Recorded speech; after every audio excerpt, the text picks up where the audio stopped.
but the you guys fell through the floor. The demon tried to kill Drell, and the group was above and had to come down and help them. He was a fire demon working, pretty much was summoned by the little pentagram after you had killed the mimics. You were able to finish him off. Well, you didn't really kill him, but you got him down really low, and so he like banished himself and he fled. And then you found Guthrub's grimoire, which now Shoyebi I think is holding on to, which has a ton of demonology spells in it. If somebody wants to know, it's gonna make Karasi feel even better if somebody starts learning demonology now. We have necromancers in it. But you have at least his spell book. You find a note that he has written but didn't get a chance to send to the king. The you've heard about the child mummified, the child king of Omero, that is sending the skeletons their way, and Guthrub is pretty much in this letter. He's basically traitoring to Shine. He's like, Shine's not helping us. We'll make me your priest, high priest or whatever, and I'll let you have this village. He also is trying to make connections to another demonic presence, which is Ix, which the party tracks him down through a very small underground passageway under his cavern, which leads to an old church, an old temple of Shine.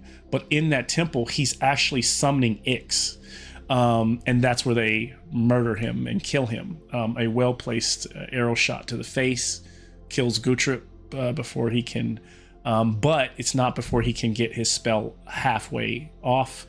It leaves a Terran reality where that's completely continues to simmer and fester, as there is a gate, like basically a Terran reality to another place beyond, which kind of looks like what we call, I know when I say astral, I want me to come on another. I say astral sea, but that makes you think of D&D, and it's like not the same thing as the D&D astral sea. It's like literally just a parallel reality, but because it looks like literally nothing but water is on the other side, water and like a horizon line that is always like at a dusk dawn kind of setting, a twilight setting. I'll stop there as I fix these lights, but that was the demonic part.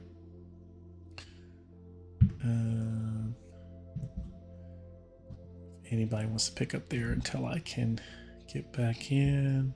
Yeah. So after this tear in reality happened, our good necromancer friend Shoyabi raised Guthrub as a zombie and proceeded to stuff parts of Guthrub into the seam, trying to seal it up. I forgot that was done. That was pretty awful. And left Tiny Bones, our little skeleton mascot, to stay by the rift and hold a torch to light a fire signal in case something tries to get out of the rift. Yes. We then get back to the keep, where everything is good in terms of everyone's cooperating, and we are now in charge of setting up the defenses for the undead horde that is coming towards us. The inevitable. A bunch of archers around, orcs in the front, holding steady at the front of the gates as we stop as many of them as possible. And over the course of many rounds and minutes on end of this battle going on, we hold our ground and lose very few casualties. It seems like everything is going in our favor, and then suddenly a big crash, a pillar of light shoots up from where the rift was, and lo and behold, a massive towering figure with a burning head begins to walk out as Ix has made it to the mortal plane and begins siphoning the souls that have been drifting off of the undead and corpses that have fallen from the people of the town, which was very horrifying. And anything that we seemed to do to Ix seemed to not do much, as they were regenerating their body as they were consuming these souls. Another very alarming thing was that there was something about the undead souls that interested Ix and even took their mind away from the fact that we were around, which, if I remember correctly, Ix knows us very well. Mm-hmm. So with that stamping through the war zone, the undead begin to retreat and leave as we see that flaming figure trail off heading towards them and disappearing, leaving us with the town partially destroyed but alive, which can't say for a lot of things around here. Yeah, and I'll say, like, you know, while some homes and structures were burned, the main fortification of Okumara, or Stonemouth as they call it, has stood strong. You know, they didn't come with any ballistas or anything that would destroy the walls, but they were clambering over them, right? So the structures are all sound. It's really the fact that, you know, there was loss of life on both sides, orcs and villagers alike. If I had to give an exact number, roughly, the orcs lost about 40% of their forces, considering they were like threw a lot of their bodies directly into battle. There are about 24 orcs left, in addition to Uruk the chieftain, not including Uruk. And then there's about 30 humans left. So there's about 25% loss of life on the human side. So most of the able-bodied humans were human. When I say humans, I'm also probably lumping in those halflings and dwarfs in that, and just like, because they are such a small percentage of the people who live in Okumara. So that gives you just a round like kind of estimate. And both leaders did survive the battle. So Nyla is there in the aftermath. So is Uruk.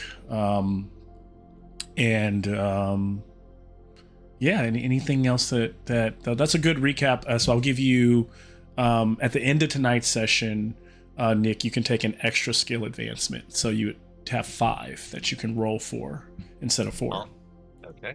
Yeah, boy. One other thing is, I think that the 2 leaders of the town had come to an agreement as to a peaceful coexistence. Yes. Right, going forward. So that was another. Yes, very good. That came out of it. Recall there, Deborah. If I recall, the agreement is that Nyla is willing to give. They're going to expand territory and give some of the farmlands around the surrounding village to the orcs. And then what they would like to do is, over time, the plan is to expand the walls so then the orcs would be within the walls of the village as well. And so that has been agreeable, because that all came from, because yes, what also happened in the session is the 2 were able to meet in the middle of the night and come to an agreement, and then share that with the group, with the rest of their people,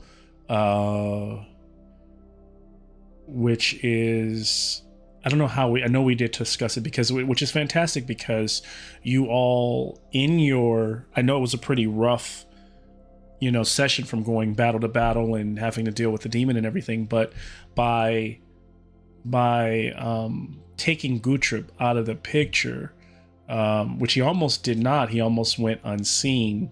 His plans. He was planning to, Colin, this is not a spell I made up. It's a Dragonbane spell. There's a spell called Gutworm, where basically the caster opens a portal specifically to a point in the demonic realm, and this slug from the demonic realm crawls out into your stomach and then eats its way out immediately. And so he was going to kill both Nyella and Uruk that way, when they were making their peace treaty. So, and then use his demon to open the gates and let the skeletons in. So major shit hitting the fan was averted through you all's actions last session. And now Sheyebi or whoever this party has access to that spell, which is pretty yuck. Just horrifying. It's essentially alien, like you get to do alien to someone like with the roll of a dice. Nice. I hate it. It's awful. Oh man. So yeah. Let's see.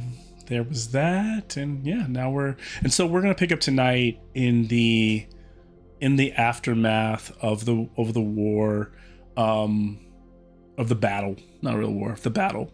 And it's roughly 6 hours later, which is why I told you all to heal yourselves, because I don't think you've gotten much rest, but I almost want to give you like a motive, imagine there's that thing where your adrenaline's going, so you feel rested more than, and the party didn't get too beat up in the actual battle.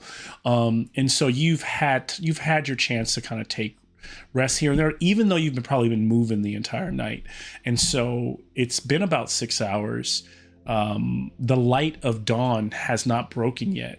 And so you're still in that weird moment where people are still reeling from the battle, but the adrenaline is finally starting to kind of come down. Conversations, people have been silent for a while. They've been working together, but they're finally starting to maybe talk to each other. And so we'll kind of be starting in those moments of tonight. And I'll be kind of setting the scene for you all, but just so you don't worry about being like at 2 hit points. You should all have hit points, you should all have willpower, and then you should all have whatever new heroic ability you have now. Going around, is anybody willing to share, like, what would you all choose? Just from my notes, what did you all pick? You already know mine. Did you just do robust, or did you do that was the prayer. Prayer. Prayer. Yeah. You got prayer. Yeah. Yep. And what three don't? We don't need to know domains, but I need to know them. But you can just share them with me later. Mm-hmm. So prayer is something. So prayer was I think I posted it in. It's in Legend Keeper. It's a homebrew that I didn't create, but someone created that I found on RPG drive-through, and I thought it was really cool. And it's essentially it's a way to have a type of priest that doesn't break the rules of Dragonbane in terms of magic and metal. So a prayer is not really magic, doesn't count, so you can still have a war. Essentially allows you to be like a dwarf wielding, metal wearing, warhammer wielding, but still praying to your gods for spells. And they're not as powerful as I would say most magic spells are, but they do give you a chance to call out to your gods and hopefully have things happen. The cool thing about them is you choose different domains, so you don't. What's cool about it, which works with this game, since we're in a world that doesn't. It's not as much as like there's such a a polytheistic version of gods. You don't have to necessarily worship a particular god. You can just choose the domains of gods. So like, the sky gods, or the gods of death, or the gods of this realm, and Sylvia can now draw on those. There is an interesting factor though, when things fail drastically, sometimes the gods still answer your prayer. It's just not the domain of gods that you asked for, and so the other gods may be fickle and do something kind of weird in response. So that's a new thing that Sylvia has chosen. Drell, Eddie, what about you? Oh, sorry, I think it was Sakula was going to say something next to Colin, but... Oh. Colin, what about you? Just being pragmatic, I chose fast healer. That's a good one. I Seems like useful. that. Bless you. Bless you. Yeah. Fast healer is actually really good. I'm surprised. No, I don't think anyone's taken it until I think you're the first one to take it. Yeah. Okay. You want to explain what it's? I think it just gives you an extra d6 if you do a stretch rest. Yep. So on your short when you're rest, you're healing. taking 2d6 instead of 1. So pretty good there. Fast healer's good. I Drill. am debating between Fearless and Dragon Slayer, which I don't think. I think I'm gonna go with Dragon Slayer because that just gives an attack aimed at a monster an additional D8 damage. Okay. And I still haven't taken fast footwork, but that's fine. Worth taking. You should probably, yeah. Everybody has it though. It feels Everybody's like Don't doing let it. anyone tell you what to do. Sylvia does not have somebody's fast gotta be footwork, like, and it's working. You gotta remember- You don't need it. Yeah. Yeah, you don't need it. Everybody doesn't need I it. don't I mean, need it. fast I'm footwork. trying to push. Yeah. There are certain heroic abilities in this game that are almost like they're fundamental to every character if you want them to live long, and fast footwork is kind of one of them. I am aware. I would say robust is the most important one. Robust is huge. I mean, it's hit gives you hit Focused points. as well. But I mean, because here's and I don't think it's a bad thing too, because I think there's this idea that I don't think there's a class that if I was in a fantasy story that would not need it, because like a monk needs to be able. It's not like you're cheating because like I've seen like if you watch the Dungeons and Dragons movies, a rogue is able to like dodge out of the way of like an oncoming attack, so it just makes you a little bit more nimble. And if you I are, just especially if you are a picture nimble character, the bird probably isn't as nimble as everybody else. you Depends. literally I've have been long. taking- You have like Has she long been legs. taking Have you seen birds? Pilates classes. You're a secretary bird who's all legs. You should have. I know. You should probably have. I'm all fast legs all the footwork. time. I could have 2 left feet. All legs all Oh, maybe I that's it. I would You know? say the chainmail's not helping you Not in at that all. department. Yeah. Not at all. No. Yeah. Now that will give you probably give you disadvantage to your fast footwork, but just no, it only gets it to acrobatics, huh? Does it acrobatics? It should be evade as well, but that's It is evade, Yeah, it's a right? the one that you're thinking of is the armor below that doesn't. Yeah, because chainmail is an armor rating 4, so it's pretty much everything. Okay, so Yeah. it doesn't chainmail doesn't give you any disadvantages. Which is fine. This is good. No, it It gives does. you Oh, it big. does. But because does I'm it? saying it gives you lots, right? Oh, okay. But does it give you? It says what skills on the character sheet, which it gives you. It should be Is evade one of them? sneak, evade. Okay, and sneak, evade. Okay, acrobatics, so it is. I believe. Yeah, I think it I is. think it's all 3, yeah. All 3. Just making sure that makes sense. Because it's the highest rated. Let me be quiet. Customer. She's moving. Yeah, because I'm pretty you- sure like Takula just has leather armor. I think that's the highest one that doesn't give you disadvantage on anything. Mm-hmm. And it only gives you a +1. Yeah. Yeah, But you can also it- get studded leather, and which is just 2, and you can buy that. Like they probably have studded leather in this town, if you wanted to upgrade today I'm or do some pretty shopping. sure we grabbed. Let me check the records, but I'm have pretty studded leather sure somewhere. we grabbed like 8 things of studded leather from the corpses of the people we killed back in Bone Grind. Excellent. But did you bring them I- with you on this Studded leather. journey, You or can are they back in studded Daru? If So they're back that in would be Daru, you that could just probably. you could That's just the thing you could just I'm stop in looking at. Daru. I mean, Daru is kind of like your hub in between missions. You could stop in Daru and Look You at could that swap things out. studded Right? leather armor in the group inventory. it's in the group. So yeah, it's at the merchant stall. So you could easily just do that. Yeah, that'll bump you up, Colin, when you go into the next mission at least by 2. And there are some other armors that are better or can be made by your artisan as well. That just requires, like I knew there was. Did you all have the skin of the Grootslang, or did that get sold? Or That got sold for 50 gold from the other party. Okay. As we made a deal. Got it. The other, so, and just saying is that if any, because I know Jason's been complaining about for the longest time of He's not been given any weapons. This is the group inventory. We can all pull from You it can if you all want. perform. Yep. And if there's something that you need, you can let me know, because I have the document right here. I need to- better armor. I remember. So armor. it's funny. I feel like my first campaign. I feel like said that my first campaign with you all. I used to always hear that I didn't give enough treasure, and so then in Theros, I gave you guys so much treasure that it was like useless. And then I was like, and then in Theros, it was like, well, you don't give us enough like items. So this game, I'm just like throwing items, and like they're just, but like people forget about them, and they just get stacked into the inventory. They're just like Nick is just like That's stacking fun, things. Which Well, is this is where the merchant stall comes in. I'm taking these items and making value out of them. Yeah, If we don't want them or use them, they go so into that- the stall. they It's go funny. into the stall. you for like 4 sessions, you guys had one of the gems of the crown of Sylvanar, but since no one was looking at it, like they eventually came and took it.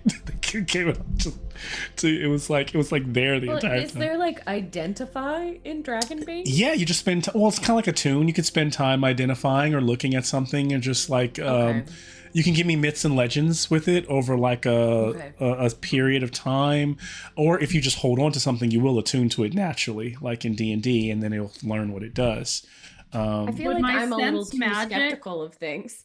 That makes Would sense my too. sense It can magic- be cursed, you know. You can if you have a sense magic, you could do that as well. I think is there one don't you have that spell? That's one of my magic Yeah, tricks. then Yeah. yep, that would work as well. I think sense magic doesn't work as well. It doesn't like give you everything before you attune, but it might tell you a little bit about like what you're feeling. Yeah. Like I think we did sense magic in the room last session, and you were able to feel what Yeah. type of magic was there. You knew it was demonology. You knew that there was something enchanted there. So those kind of things, yeah. But good stuff. So ideas of better armor that I can wear that doesn't inhibit my.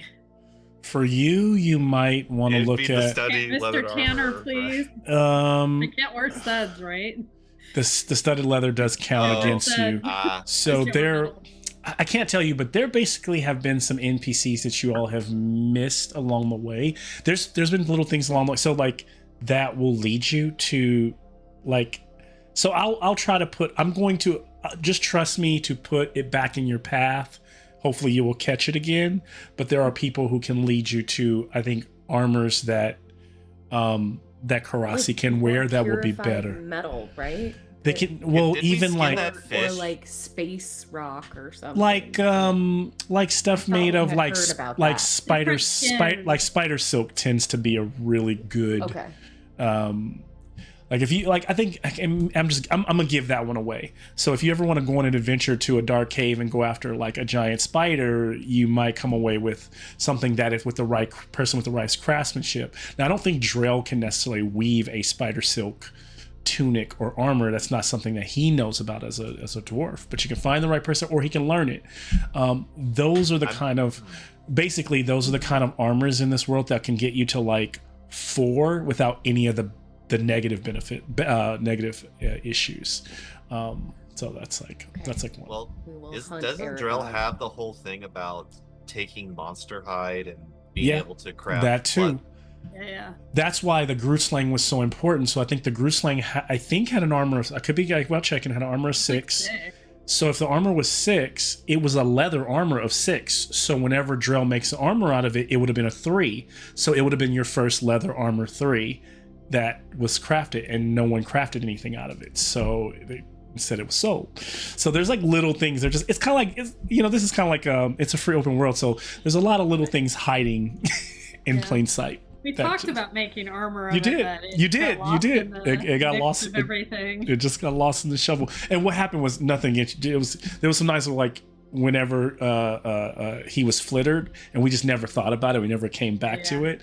And even if someone's flittered, you can bring it up. Like those are the kind of things that I don't mind that person doing during their flittered downtime. Like I'm not going to be like he can't make you guys armor. Assigning someone a task. Yeah, we can assign that person a task. If it's something that they could easily do and it won't affect anything, that's not a problem. You know. Okay. Yeah. Good I'm looking at this fair stuff, Mal, and there is some really wild stuff in here. And There's also some really wild negative stuff in here, so I apologize in advance. Yeah, it's kind of like wild magic. It's just literally like throwing up hopes and prayers and seeing what's gonna happen. It's yeah. Let's see. All right, so maybe we should jump in for the night. If you want us to finish going through heroic abilities. Oh yes, then yes. start That we kind thinking of got sidetracked there. Yes. So I had heard Takula's and Nick's. Eddie, what about you? Oh, so I heard Nikki's. You're still deciding, right? Still figuring it out. I think I'll end up going with Dragon Slayer because Okay. then my kicks are more Dragons. powerful. Listen, I'm anyway. fine. Considering you hardly ever attack, I would go with Exactly. fast footwork. But but you also now hardly ever get attacked because you're in the back.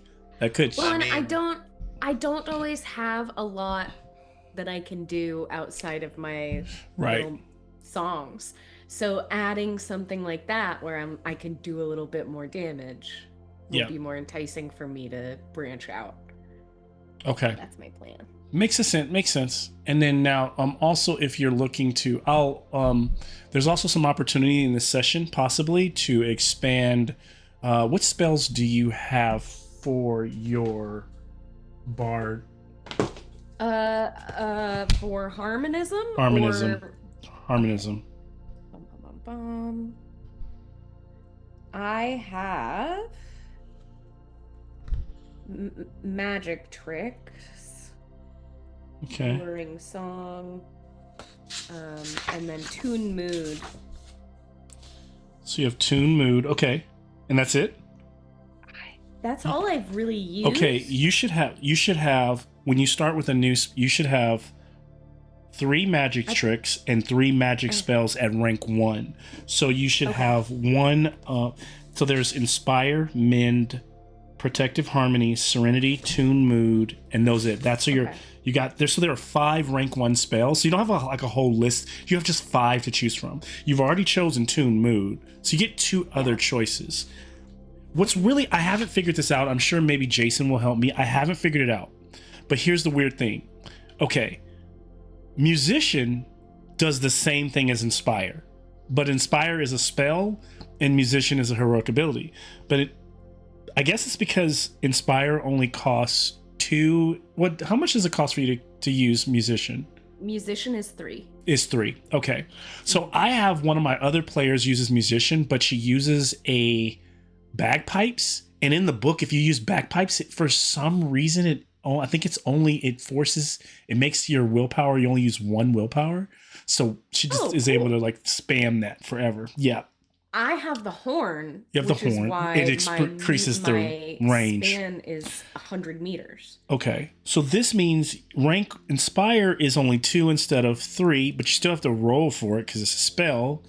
It's a 10-meter range, which is roughly like 30 feet, which weird because, but I would imagine your I would choose musician over that. Over that. The range. Exactly.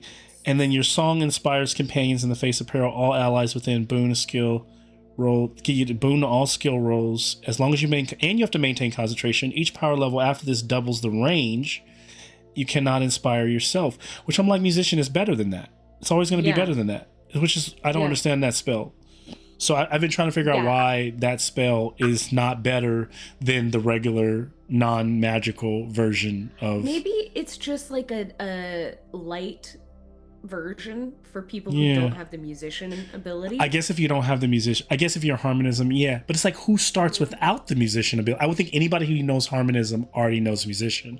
So I feel like this is the one spell that needs. I'm gonna have to look at some Reddit article. It would be an odd build. Yeah, to it's a that weird spell. thing. So other than that, mend. So probably you probably don't want inspire, but I probably want protective harmonies. Yeah. So then it's just between mend. I get 3 rank. You get 3, and if you've already chosen tune mood, so you get 2 more. Yep. Oh. So I'll do protective harmonies. Do we have anybody who can do any type of mending? Well, Eddie can fix stuff. I don't know what does it say. What kind of mending is it? It says mend by singing or playing a melody.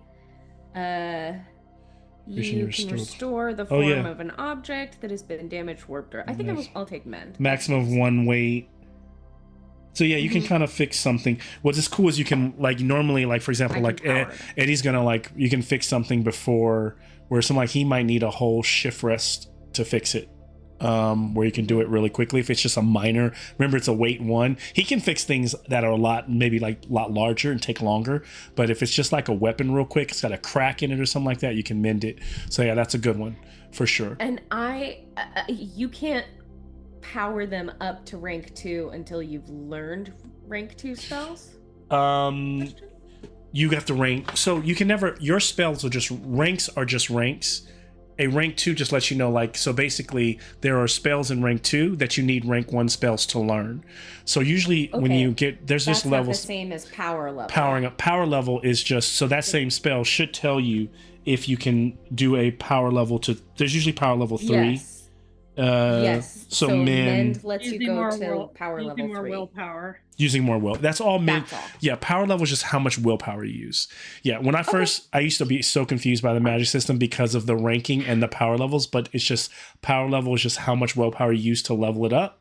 And then makes sense. the ranks are just kind of like the categories of how strong the spell is. So there are five ranks. So I always know if someone says it's a rank 5 spell, just know it's like if I say I'm about to cast a rank 5, whatever I'm about to cast is about to be really fucking strong. That's some Yeah, finger of death. yeah, Strong yes, or yes. complex. Or something. or Yeah. ritual based or some really diabolical shit.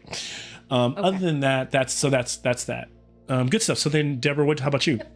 So I was looking at Fast Healer too, Mm. although Titan Climber is sort of I was looking at that. Titan Climber is cool too. Titan Climber could be fun. Feels like something that Karasi would like to do. I can see a monk on a giant monster. Right, climbing Yeah. thing. But what's interesting about it is if you climb, then you get a boon to your attack, and they have a bane to hit you unless they throw you off. Yep. So that was sort of the cool thing. Because you're in this weird spot where they can't get, where it's hard to get to you. So yeah. So you got headlock and punching them in the face, that kind of thing. Yeah. So that's a good one as well. But the probably from a more practical standpoint, the Fast Healer makes more sense. Okay. So. Go for the fun story one. But I keep dying. You're still here. You're still Somehow, now You're you're more alive. alive than Osei. here. Yeah. Yeah. I think you also have to, dying is. I also think of the mental shift of going down in this is a little different because you're just getting your bell rung like really hard, and so think about it that way versus like D&D when you're like dead and out. Like when you go down there, you're KO'd. When you go down here, you're still actually functional. You're still like awake. And that's why you can get up if you push yourself through it. You're just in a lot of pain. So, and I know it functions essentially the same way. I get it, but just think about it that way. So I think Fast Healer could be really good because that could getting 2d6, especially since some of you have taken Robust or I've given you Robust a number of times. That d6 isn't doing as much now as 2d6 might in a stretch rest. So it's worth it. And then you can get Second Wind if you have Fast Healer, which is another thing that's very. Then you can do that stuff, and then Second Wind could, So. Yeah. Now that's planning ahead. That's planning. There you go. Correct. There you go. It's funny. I had chat. I used AI to go through the Dragonbane book and like map out. I was like, because like my other players wanted scaffolds because they love D&D so much. So it just scaffolded every single profession of what it would look like. Take this, choose this, or choose this in terms of what it would look like for you to like max out that particular. To map a hunter, like what would a hunter be or what would a bard be, and it just goes, oh, you take this at this level, take this, and then you stack Robust, and it kind of did that. It was kind of cool to see that. Eddie, what about you, man? How you feeling? Initially I was thinking about doing the homebrew one-handed weapon master. Okay. But I think I'm gonna go with defensive. Okay. just to be able to parry. Defensive's not good. lose an action. Yeah, So- yeah, that's a good one. Okay, love it. We've been chit chatting for what's good thing is like only like about 34 minutes. So, are we cool to dive in? Breaks? Do we need anything before we good? Okay, let's do it.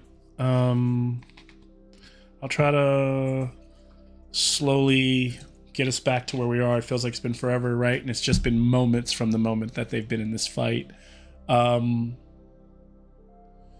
So we find ourselves, you kind of have an image there. You know, I tried to like set the stage of what you kind of see in Okamura as the fires have started to burn to embers, and there's a tinge of smoke in the air, that those pillars of it, of fires that have slowly burned out.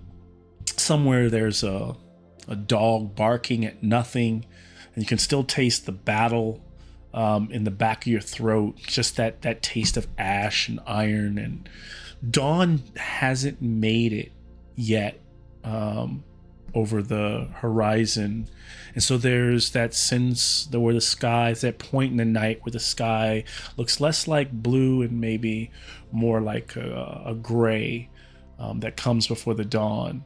And in the gray light you see them, orc and villager, mostly human, the dark and pale skinned people next to the green and gray skinned people, moving side by side through the wreckage, along the wall, not fighting but working together. Almost a communication that requires no language. There's an image you all see that kind of lingers with you as you stand together, an orc twice the size of a halfling, that are carrying the same size stretcher, slowly and carefully over bone and broken armor and metal, being careful because the body on the stretcher used to be someone. And neither you, Nyella, or Uruk, the orc chieftain, ordered them to do this. They're just doing it. In this moment, we'll call this Act 1 the long work. In this 6 hours of time frame, I could ask what you have been doing in this both work and downtime, which is also rest. But I can kind of share with you some of the things that have been happening so you can all help me set the stage of what you're doing now. There is the village dead, like I just described. People working together to move the village dead to their proper places. What you notice in that is that the orcs are creating a fallen pyre near the courtyard, where they're laying their dead around, preparing to burn them. While you might want to call them villagers or cultists, are taking their dead and lining them up, cleaning them up a bit, and placing flowers on their chests and on the eyes of their closed lids. No fires have been lit, but both prepared their dead in a similar fashion in terms of the care. And you even notice that Kaba, a dwarf who was standing near you, on looking at it, goes, "Huh, funny thing. I never knew orcs to care for one another in this way." And he kind of walks off. So you could have been being part of that, part of the care for the dead. You might have also found yourself in these past 6 hours, moving the enemy dead, moving the skeleton, bone, and grit outside. Many of that, there's half cleaved in, skeletal bone and mass, stuff that was blown apart, pieces everywhere being wheelbarrowed out to a space outside the walls, to a large stack of pile of bones. Figuring out, this whatever they want to do with them is like secondary to just get them out of the village, right? Were you gonna say something, Nikki? I see there's a thought. I was gonna say, didn't they have like souls? Wasn't that part of like the weirdness? We saw them like being floating away, and we saw those beetles coming in, flying in, and grabbing the souls in these urns, and then like taking them off into the night sky. Unlike what Shoyebi does. Well, unlike what Shoyebi does. And I imagine, I know Shoyebi's flittered, so I imagine that he's also reanimating a few for himself in this time. Sorry, I didn't mean to cut you off or talk over you. Continue. No, that's okay. I was just thinking, I'm sure that she would help Shoyebi gather some extra bones. Some extra bones and things, yeah. But at the same time would be very wary of them because they were strangely animated. 100%. Yes. Good. And so role play that how you wish. Maybe figure out we can. So that's another one. And then the third one is I was gonna say was there a third one? Okay, third is probably repairing the wall. Like there wasn't a lot of damage, but just the damage to structures and moving things out of the way. People have been doing that, and then also tending to in terms of repairing is also tending to others. People who are tending to those who also did not die, who are just injured, right? On both sides. So those are some things to help you like set the scene, and it's more of say like you can say what you all have been doing, and then maybe tell me where you maybe find yourself now together, and that gives you a chance to maybe role play a bit and talk about what you're seeing or what's next or who you might seek out. Yeah, this is just in this moment.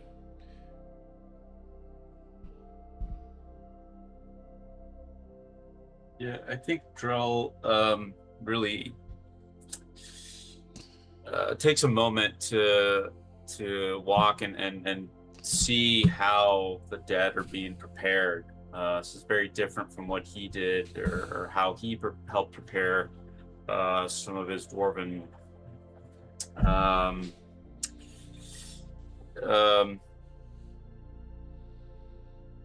folks that he helped with. And he asks, he kind of walks around. I mean, I don't feel like we need the specifics, but he asks them about their process and tries to help with ways that he learned in terms of maybe almost kind of similar to Bone Town. Oh shit, you're going on. I'm really fascinated, but I lost you. Did anybody else lose Eddie, or did I just lose him? Oh no. It was just me for a second. I lost like that last, right? I heard the last thing I heard was you saying similar to the Bone Temple or something like that, and then I lost everything you said. Me too. I lost it. Okay. Yeah, the just how the bones were bleached and how some of the tissues were removed to just kind of to see if any of the orcs wanted to keep any of their fallen brethren some keepsake or just to help with preparation of where they lay their bones. And then looking into the others in terms of the flowers that they used on their bodies, what type of flower and why that was used. This was something that he never used in preparation of his when he worked as such a mortician. So yeah, I think he really takes a lot of care and time to learn and appreciate and respect what each what everyone does with their dead. Can I have a boon persuasion check? Ooh, sure.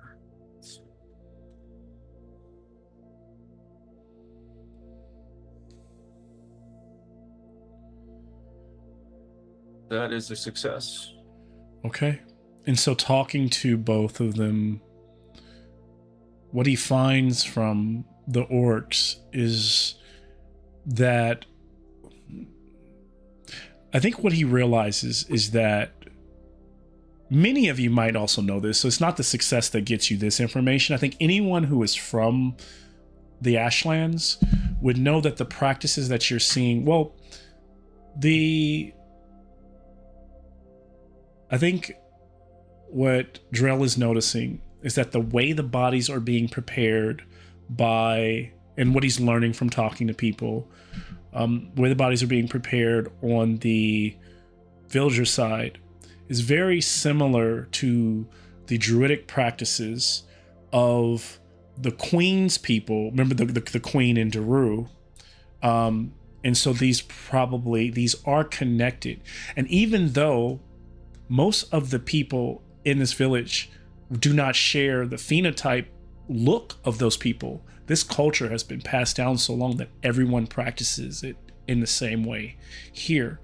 The orcs are also practicing a different way, because most people from the Ashlands now most cultures would likely bury their dead. The druids are actually burying theirs, but the orcs are burning, and it probably comes from them being more of a nomadic people, moving from place to place and not having need for a grave. They are going to sing the songs. They are going to write the tales of those people that died that day. You do notice that certain orcs sometimes collect the teeth or the tusks of the fallen of certain warriors and collect them, but not like the way someone would collect a trophy. They seem to be honoring them, or like maybe putting them on their necklaces. You do find that what your success does lead you to is to one orc named Graza, who several orcs are standing around this orc who is passed named Graza, and all these orcs are in admiration because they saw that orc like murder at least. Like there are some are saying he killed 20 skeletons. Some are saying it was more, but they are so admiration for Graza. Graza has all these arrows in his body and his chest, and so they are going to behead Graza and take his skull, and is fashioning it into a helmet that another great warrior, time comes, will be able to wear. And so you just find that there's just these different ways of where in some cases would be be a dishonoring of the body. Graza's body will be used to help another orc in the future. And they actually, because of you're able to persuade them to talk, they're able to in this time, these past few hours, you've been able to actually talk to them. They've been able to talk to you about some of the things that they're going to do. And so, yeah, that's what some of the things you learned in that time. That's great.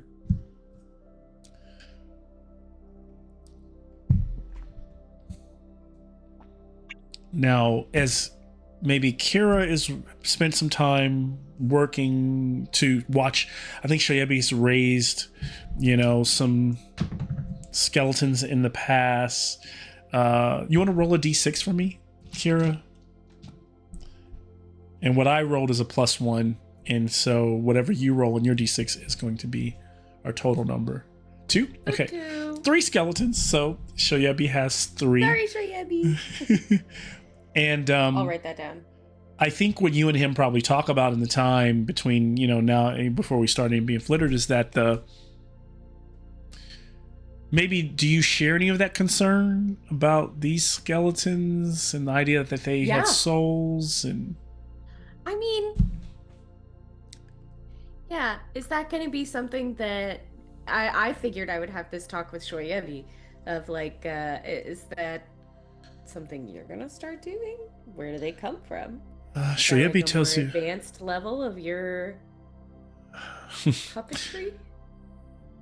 Shoyebi is flattered that you think that he has that ability. He turns and tells you, such as fair, pretty face, coily white locks.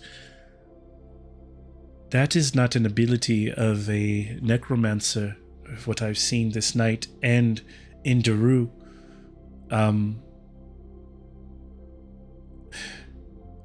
Skeleton, as a necromancer, a bone body or flesh tissue is a tool to be used for a purpose, good or bad. These skeletons are not, from what I see, I can only assume they have a will of their own, which means my skeletons have no soul. Tiny Bones has no, well, Tiny Bones actually does. He would explain to you, Tiny Bones actually has a soul because Tiny Bones is a familiar now. So Tiny Bones actually has a little spirit inside of him, which I actually have read up on familiars, which is weird that any person who has magic can summon the soul of a person from the undead and put it in an animal. Because I always thought the familiar was like you could always I would be fine with like you saying like my fox is the spirit of a spirit of the forest, but based on the rules as written in Dragonbane, you are summoning the spirit of a soul of a being that died back, and you're putting it in a specific person. Soul is a person is going into that animal. Man, the Osei dodged a bullet. Yeah. Yeah, there was already talks about stuffing Osei into something.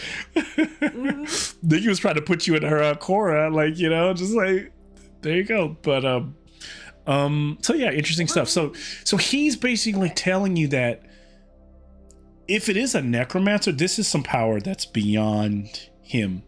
These things are acting like they're not.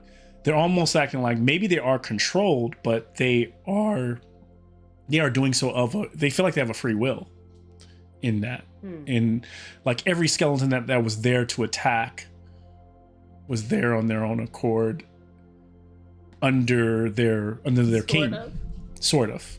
Right. And then I guess the way he puts it is like, is any soldier going to battle on his own under his own free will? I mean, but they're already skeletons. What's the worst they're gonna do? Kill them again? I guess there are things worse than death. I don't want to find that out. And so there's an interesting conversation with Shoyabi and Kira are having. How about anyone else? What do we find some of the others to be doing? I think Takula is going to do his best to provide medical attention to people who are still alive and need it. Yeah. He is not particularly good at it, but he's got bandages and people need help right now. Okay. How many bandages do you have? I have 10. How many were you willing to sacrifice in this past 6 hours? I mean, well, I've been carrying them around and not using them. So I think I'm just going to use them. Okay. Takula, give me a boon. Give me a boon healing check. Okay.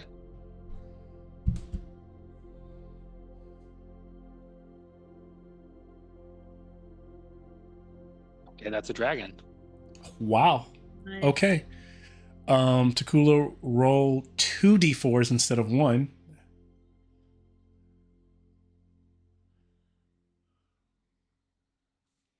Total of 7. Jesus. Okay. Takula, die, right? Takula, how many? No, this is great. Takula, what is your healing number? 10. 10. Oh, that's actually really good. I shouldn't have gave you 2d4s. That's a lot. Here's what I'm gonna give you. You've got 7.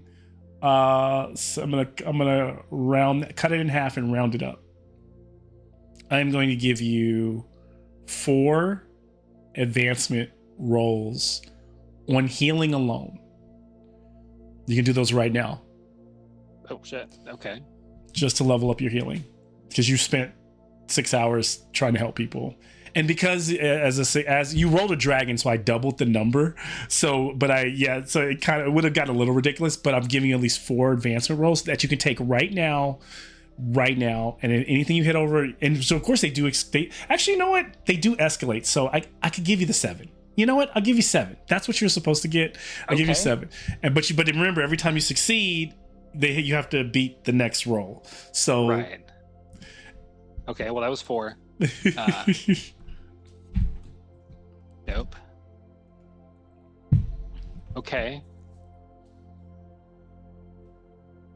All right, it goes up by 3. That's actually awesome. Okay, so you've learned so much about. I mean, you saw so much trauma, and since you focused on it, and you're willing to give the last of you gave up all your bandages for it. The next time you do buy some bandages or use them, you'll be better at it in your travels. You're learning some things. So yeah, and in that time. And I think because you just kind of like, you're triaging and helping others. And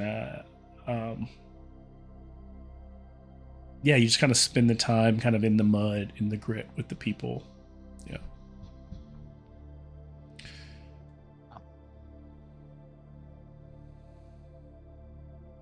Yeah, so Karasi, I was going to say similarly, would likely be more on the healing side and rather than the death side. So it could be that he's learned a bit from Karasi while he's doing that. That makes a lot of sense. Yeah, I like that. Because she has a higher skill level on that. So similarly, helping to, you notice that she spends time and care cleaning, helping them get cleaned up, making sure things are sterilized or clean before she's healing. And so I think they work together doing that during that time. So happy to have taught a little bit during that. Karasi sees while doing this that what is their strongest healing spell that Karasi knows? I think it's the level 2. Let me see. Yeah, she knows heal wound. So that's the level 2 spell. Mechanisms on 16. Now she was completely out of willpower at the end of the battle though, so I don't expect that she's doing a lot of magic during this. Yeah, and I'm definitely. She knows heal wound. I'm looking to see. Is there a step up for heal wound? Might not be. And I think you start getting into curing conditions and things. Let me see. Yeah, the next one I think would be restoration. So that's what I will tell you is that while you're healing, you notice, while you're trying to help people, you're out of willpower. Maybe by saying you were doing that thing, can I have a boon awareness check? Okay. Get over to alchemy.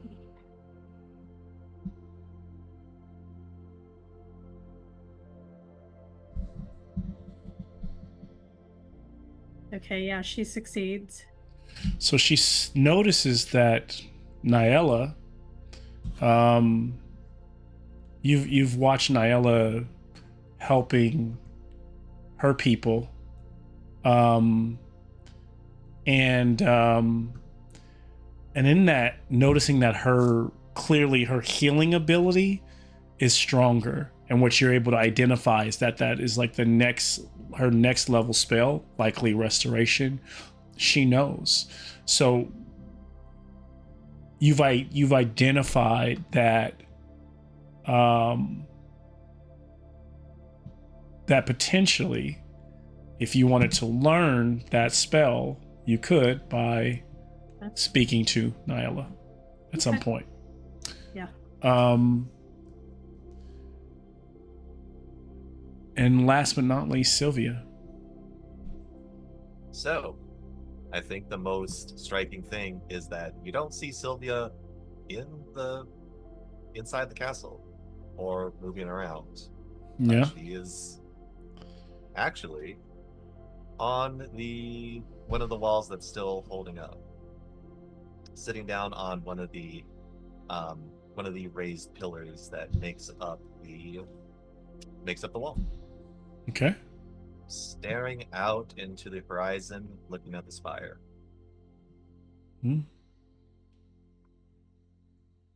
And with a little little tool, like some sort of short knife or some form of pick, working on a piece of stone, making some form of statue thing.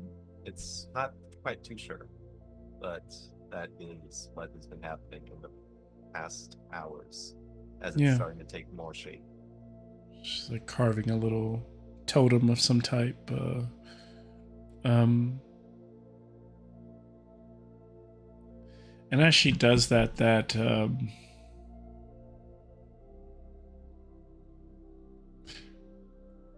same dwarf that talked to the group before, where it said something about not knowing that the orcs did that Kaba, tends to walk by the wall and goes, kind of nudges Sylvia. People need help. You can do that later. Can you help us? We have bones to put outside.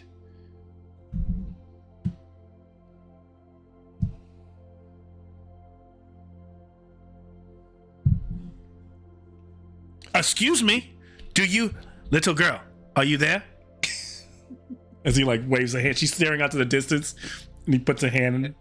And finally, after waving the hand over to the spire, she looks over. You say something? So, your friends were trying to move bones outside the wall. Can you help? Yeah, I can do that. Come.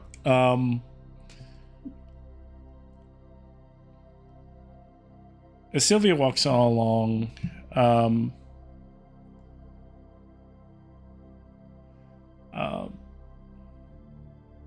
as Sylvia kind of comes walking outside of the gates, you're staring outside. You can kind of see the light, still that great, like see that breaking dawn out over the trees, out over the rolling hills. Still cool enough to where the morning heat hasn't rushed in. And there everyone gathers. That Kaba has asked Drill to like walk along wheelbarrowing like a cart full of like bones that you're holding on to, that Kaba's giving you some direction on, and he just stops short of the gate as you all are like walking out there. And this is like maybe the first time or one of a few times that you've all been together in the few hours, and now you're all standing amongst each other with the twilight, like just together, around a huge pile of bones. What are you all outside the gate of Okamura? No one else around, no other NPCs to listen in on what you're chatting about, but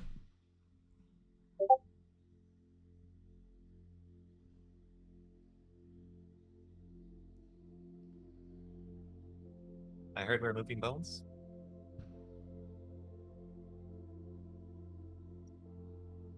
There's a lot to do. We could move bones. Lots of bones over here. Although these ones were reanimating, so don't touch these. They've already been reanimated and are like walking around and taking their next shift. They've like Shoaib's bones are going back into the location to prepare for another. Don't collect those ones. Yeah.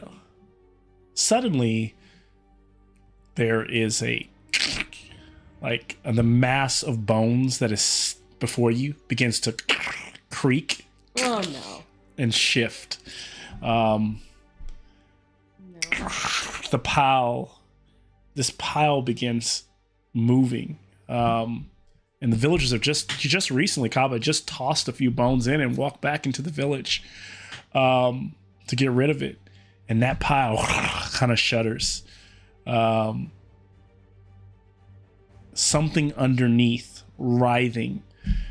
Immediately, you hear people calling on the wall, and then someone just lets the portcullis goes down. Bow.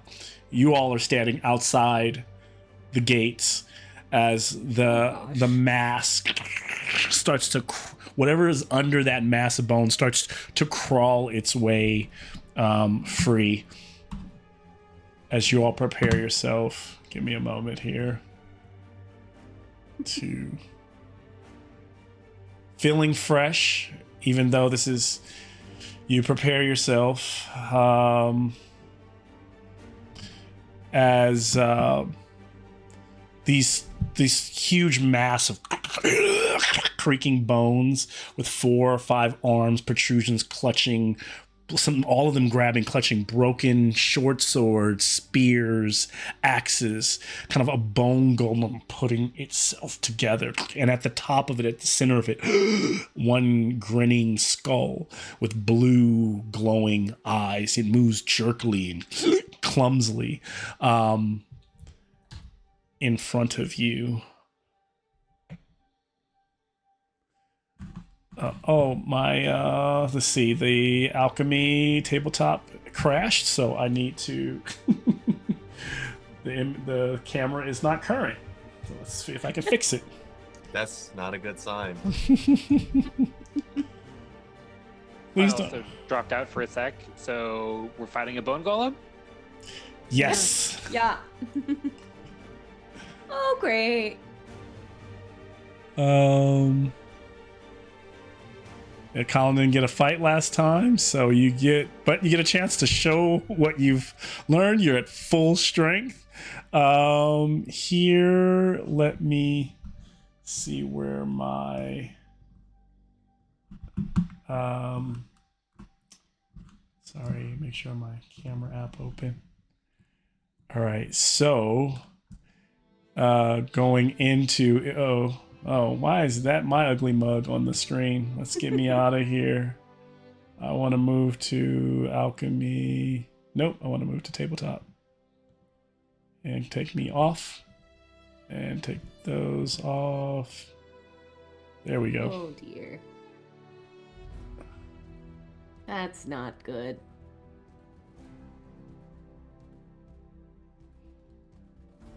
You all are here.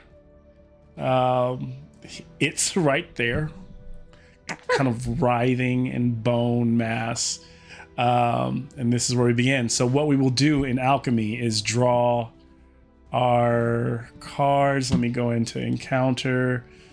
So I think you all should be able to draw. Now here's the weird thing where I have to like take everybody out who's not here and remove Shira Shoyebi. I gotta remove Khaldun. Gotta remove Makeda. Hopefully I only have to remove them once. I pray I only have to do that once. Kazan, it's a Wednesday game. Oh, I realized too, it makes it funky because when we draw from the initiative, it counts all the numbers. So I just saw so maybe I should remove. So maybe I should remove everybody first. Yeah. Yeah. I'll make I'm like- adjustments as needed. Yeah, I was at 13 cards. Yeah, because there's so many people in here. Remove Reaper. I'm just removing everybody. Okay, we're down to. It even has like Nikki's mama here. Daruba, Adori's in here. So I think that's down to the group. Okay, so then I have to put Bone Golem in. Show. All right, so Bone Golem drew a 4, and then I need to do a. I always forget with that. Are we supposed to draw somehow? Yeah, you guys. Can you guys draw from? Can you draw? Oh, hello. I see the button. Sorry. Yep. Whoops. Oops.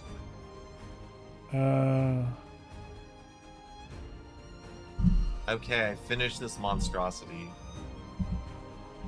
of a of a feature.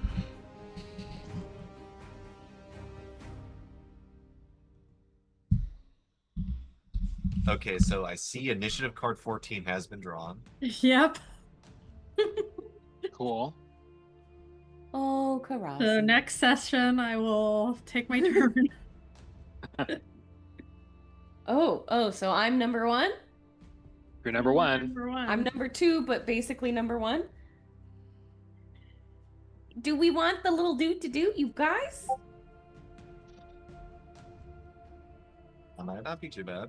Yeah. I think advantage against a bone golem seems pretty nice. Yeah. Yeah. Do. And I'm right at the top, so that feels like that's how it should be. All right. The end. Okay. So yeah, it looks like Nikki is going first, followed by Takula, followed by the Bow Golem. Twice here, and then back to back, and then Sylvia. And then the Bow Golem will have 3, but on the first turn it only has 2 as it like heats up. So I'm going to drop that last one to the bottom and ignore it.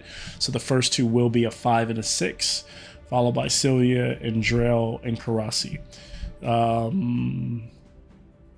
You all are able to. So you're due to doing basically. The call goes out, the music goes out, the horn gets blown. As that happens, boons go up. Takula, you are next. Yeah. Sorry, let me set up where I can a shot where everybody can. Why is my things are not readily available tonight? Where I want to see my app. Why can't I? Okay, there we go. So there we go. So you can, in terms of seeing like rough distance of where you're at from the thing. Terrific. Is there any larger? But yeah, that's a little bit larger for if you want to see a slightly more map base. But if you look square wise, you're probably 5, 10, 15. 10. You're not trying to get closer because you're there. What am I talking about? But wherever you want to place yourself in, farther away. Yeah, exactly. You're trying to move back here, maybe even climb into a tree. Now there also is there are 2 ladders here to the wall.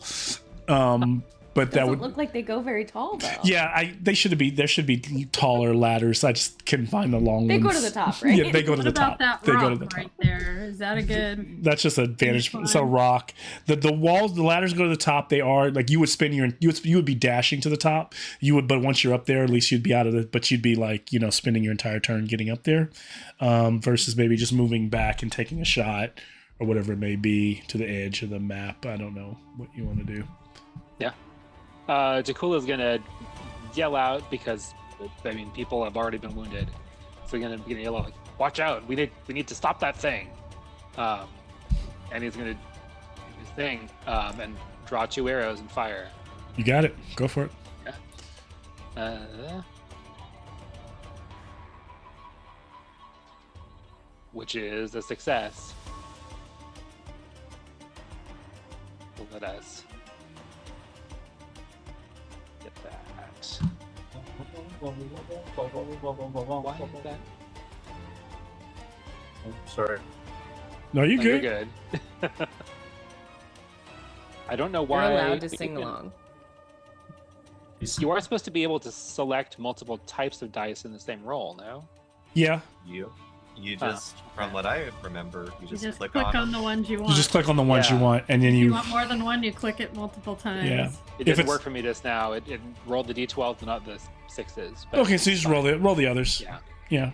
That is, going to be 21 total. 21 total. So because of the resistance of the piercing, it'll take 10 of that. But does take it. All right. Damage is damage. So damage. The arrows kind of, and maybe because they're so clustered and it's less hollow, the damage kind of lands in the husk of it. It starts to kind of move and writhe and slowly kind of stumble forward on these two what you can see from under the shrouds. Because basically, I imagine the cloak. It was blanketed with a huge a blue cloak that was made from the banners that they were just like covering all this, and now those banners are like hanging off of it like a giant cloak, and from under the cloak you can see the 2 little spindly skeleton legs that are made of other multitudes of other legs combined together. Good stuff. Takula, the creature will, let's see what I got.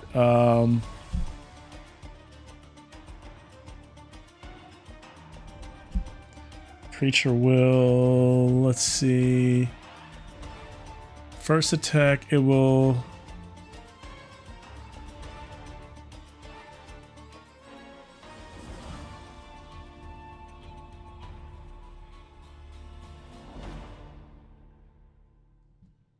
a voice from it, from within the skull that's at the center, says, "You defy the will of King Nazarus," and then it just screams out. Ah!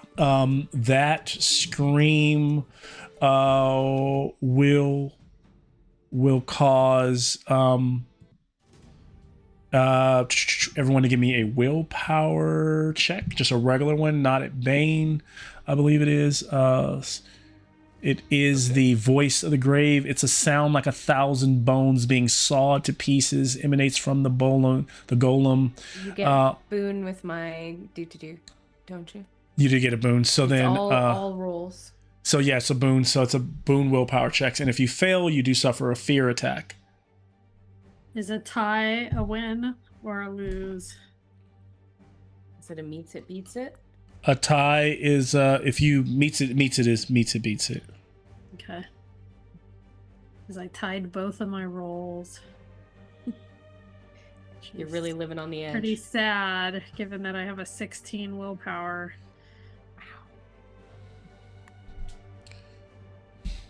I passed. I'm also good. So it's here. Oh, Without the bones, they almost get me. I am the bone. So everyone passed, sounds like. The next move will be random. I'm gonna roll for it. One double strike.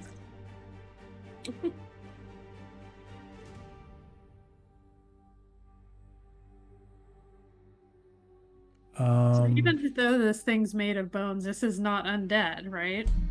This is very undead.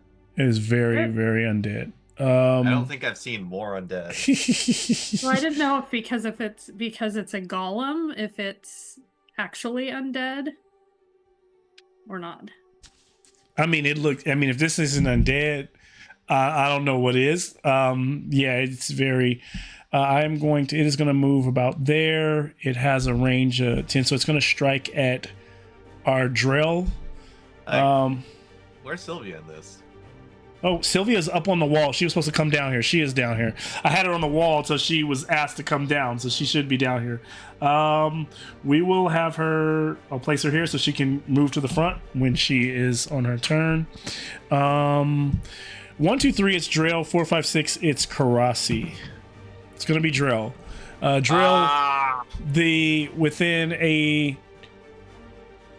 So yeah, within a 15-foot range, so I don't even have to 1, 2. Yes, from where I'm standing, basically you see that long. It like basically like the bones coalesce into like a long like blade, and it swings that out like as a lance into a to impale its victim, doing piercing damage. You can. Yeah, what do you do? Do you? That's very neat. Ooh. Oh. Ooh. Not sure if that was the right Button? Monster Button. dodge. parry. Right, is that because I had my defensive, the parry? Defensive will not allow you to defend against a monster. There is a particular heroic ability that will allow you to use defensive against monsters. Shield block. You don't have shield block, so you could evade this, but you cannot parry this. Understanding is the reason why they kind of like the rules is because a lot of times their weapons are so massive you can't parry it, right? Like it's not it's gonna go through, so you can just jump out of the way. Imagine like in Dark Souls, there's certain attacks that you have to roll out of the way versus block, right? This is one of those. You would have to evade it, but then you would probably lose your turn if you don't. You lose your action if you evade it, considering you don't have fast footwork, right? Yeah, I do not. Yeah. So do you want to take the attack or otherwise? So would I just clicked on the monster dodge? You don't have. I don't know where you got monster. I don't know where you got monster dodge. Okay. It's wait, let me see. Does it actually says battle? Let me see battle. I'm very confused. Yeah, let me actually look at it because I don't think I even. Let me go to the present. Monster dodge. Oh, and it's a. wait, monster dodge parry, and it says you rolled a demon though. Is that am I crazy? It's a 20 I see on there. That's one. And when it says you succeeded, right? No, target It's target 1, and then successes it says 0. Yeah, so I don't know what that is, to be honest with you. You clicked a monster dodge / parry, but that would have been a bad roll. So I'm gonna you should probably not want that. Clearly, Right, I need to look into what that is on your character sheet. Maybe I should go in and look at it a little later. To keep things moving, I'll look at it later. Because I imagine that you can monster dodge parry in this game. It's not like you just may not have the heroic. I don't know if you have the ability to do that. So otherwise, you could evade it, but it would take your action. Yeah, I'll try to evade here. Okay, so that'll be your turn. That'll be your action for this turn. Okay. And that's on a boon, right? That's on a boom. Yes. Boon. Success. Oh, very nice. We need that. We need as much as we can get.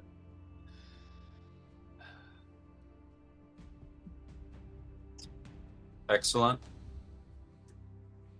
It's a fast little dwarf. Got it. Okay, so as you roll out of the way, it smashes into the cart. The cart, blows into a million pieces, and more bones rain down on the ground around you. And this kind of becomes you can use it as an improvised weapon or a piece of broken something between you. But yeah, you're out of the way. The creature it is now Sylvia's turn. Nice try, bones. Well, creatures come forward. Sylvia will move in and try to strike it with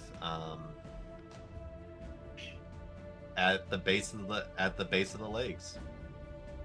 Yep. Sweep the legs, Sylvia. Gonna try and crush those legs. So he moves With a in. 17, that just does it. Oh. All right. 217? Yep. And adding the D4 to that, that's 13 bludgeoning damage. Now, Sylvia, as you do walk over, when you moved in to attack it, you're crunching over the pile of bones. Can I have an evade, a free evade? Okay. I forgot to. I would have normally be rolling with advantage because of the boon. So let's do the evade now. It will be a straight roll because I am not great at those. Oh, it is a fail. So the good news is that it doesn't affect your attack because it doesn't, but I should remember if you were running over, but basically as you run over, you get something, an arm grabs you, one of the bones grabs you and holds you in place. So immediately you stop moving. You can no longer move anymore, but you were able to still attack. So you're attacking those legs, right? And as you're attacking, you're not grappled because the thing lets you go, but what does a skeleton brings itself up, and so now there are two combatants, the bone golem and another skeleton, standing right here next to how much damage did you do? That was 13 bludgeoning. 13, nice. And bludgeoning is great on skeletons, so I'll take the 13. Let me put that on my bone golem.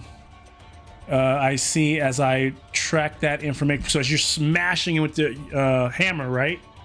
Yep. Bones are red bones are cascading off of this thing. As this kind of amazing blow as she strikes there, she kind of gets this thing, tries to hamper her, tries to hold her back. She's still getting it. It's crawling its way around her waist, and finally it stands up and grabs whatever.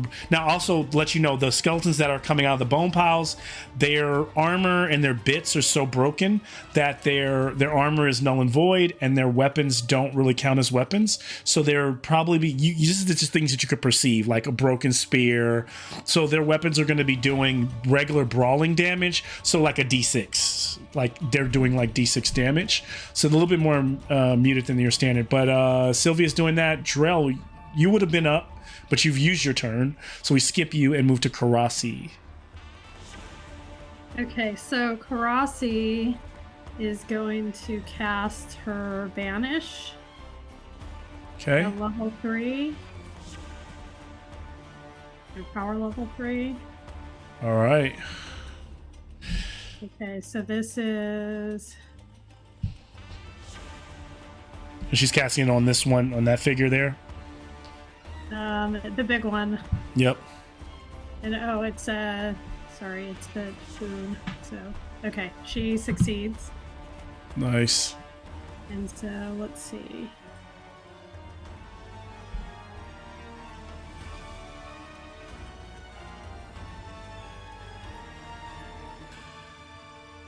She did 21 damage to it. Beautiful.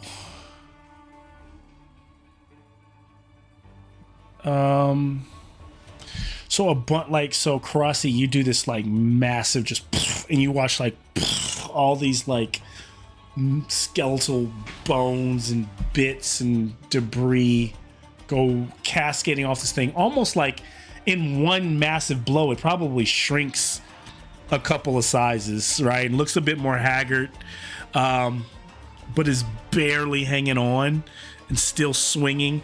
And some of the bits off of it are beginning to stand up wherever they've fallen, pull themselves together, forming three skeletons.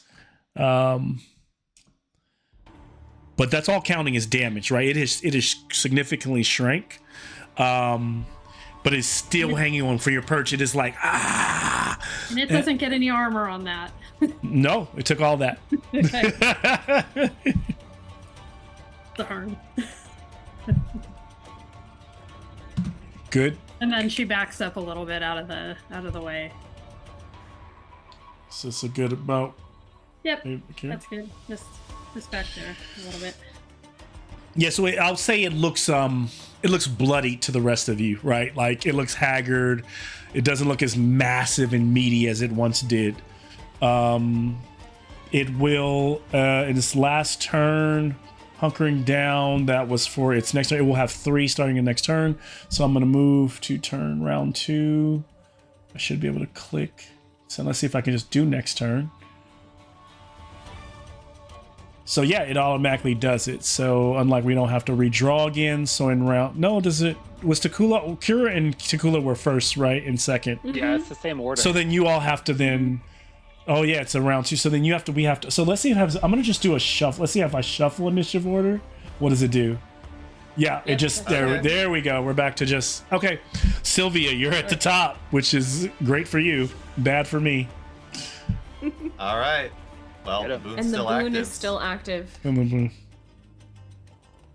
And roll with boon. That hits. And let's get that damage in. Okay. 14. All right. With so almost, I'm gonna treat this as like a team, like between Karasi's purge and your final blow. What does it look like, Karasi and Sylvia? This death blow to this thing, sending it back down into the dirt as quickly as it rose up. I mean, I'm imagining that every blow from the legs chips it down as it begins to lower, as that holy light is burning in to the chest more. What do you say? Yeah, I would say the magic damage goes right to the core of it, and you just see it sort of melting away and coming, like losing cohesion as you're like hacking at it, and it just sort of splinters, and you just sort of see all of it just sort of come apart. Mm-hmm. Love it. And so as it comes apart between the both of you, cascading under all of the shell of it, that was all under there is one haggard skeleton how dare you do this to the king Nazaris? And suddenly from over the top of the walls, like a rope is cascading down. It's gonna be a short game tonight. I'm sorry, Nikki. I know it's been a long day. Like this rope is cast down and thrown, and someone like lassos this thing like around one of the guards up above and starts to pull this skeleton up and like hang him against the wall. And you can tell that Nyella is like because basically she's been able to understand that these things can talk and stuff. So she's like, do not kill this one. We will interrogate it. So this one's hanging off the wall. Just looking straight up at the hanging skeleton. All right, that leaves just a few skeletons to deal with. Who's next? Looks like it's me now. It's you, Takula. Yeah. It's like, all right, we won't kill that one. It looks like we've got this in hand, right? Well, no. Let's take this seriously still. Takula is going to do the same thing again and draw the 2 arrows and aim at the one that's next to Sylvia and the next closest one. Yep. Okay. Yeah, give him the bone. Oh, that is a fail. Wow. Ooh. Oh. Even with the boon? Even with the boon, because I mean it's a straight roll. Do you want to push? I'll tell you this. Above heads up, nothing's coming after this fight. So if you want to push, have fun. This is a chance for you to feel her. Nothing's coming after this. Like That's what they all say. Yeah. Sure. Let's be disheartened at that. And do that again. Everything's fine. Just barely made it. Nice. Okay, Okay. that's enough. That is enough. Yeah.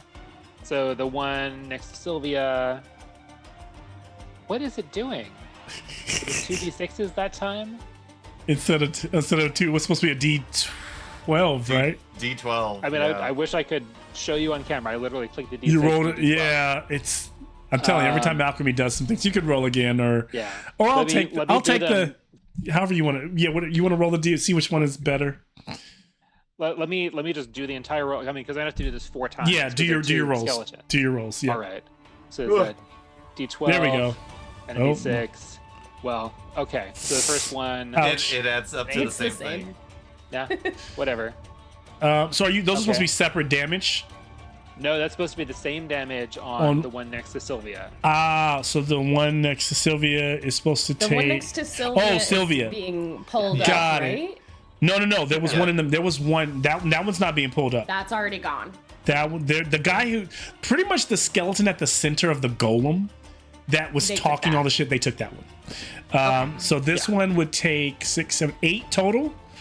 So okay, it's holding on. It's still there. So there's 4 skeletons still in the fight. And then there's one more. Okay. Ooh. Yeah. That one's 16 4. total. That's 16 total. That kills that one. So one of them just right to the head, shatters, and like when they hit headshots, you just feel like the you can see the magical whatever where the soul is just drops out, like the thing just collapses into a pile of bones. After Instead of making the shot, Takula makes aggressive eye contact with the skeleton that's being wasted I out. love it. I am going to use the last of the bone golems. It kept his before too, so I would I mean, this is perfect, right? Because there's only 3 left. there's only 3 left. Yeah, so I'll there's 3 left. So yeah, so I'll use those as the same. That's what I was just making sure. So I'll move. They're not gonna last long, but as they rush in, one shoot. I'll just for shits and giggles, we'll say this one is pulled up an archer because that's the skeleton I pulled out. It just happens to have found a bow and an arrow that it can fire off. One singular arrow. Yeah.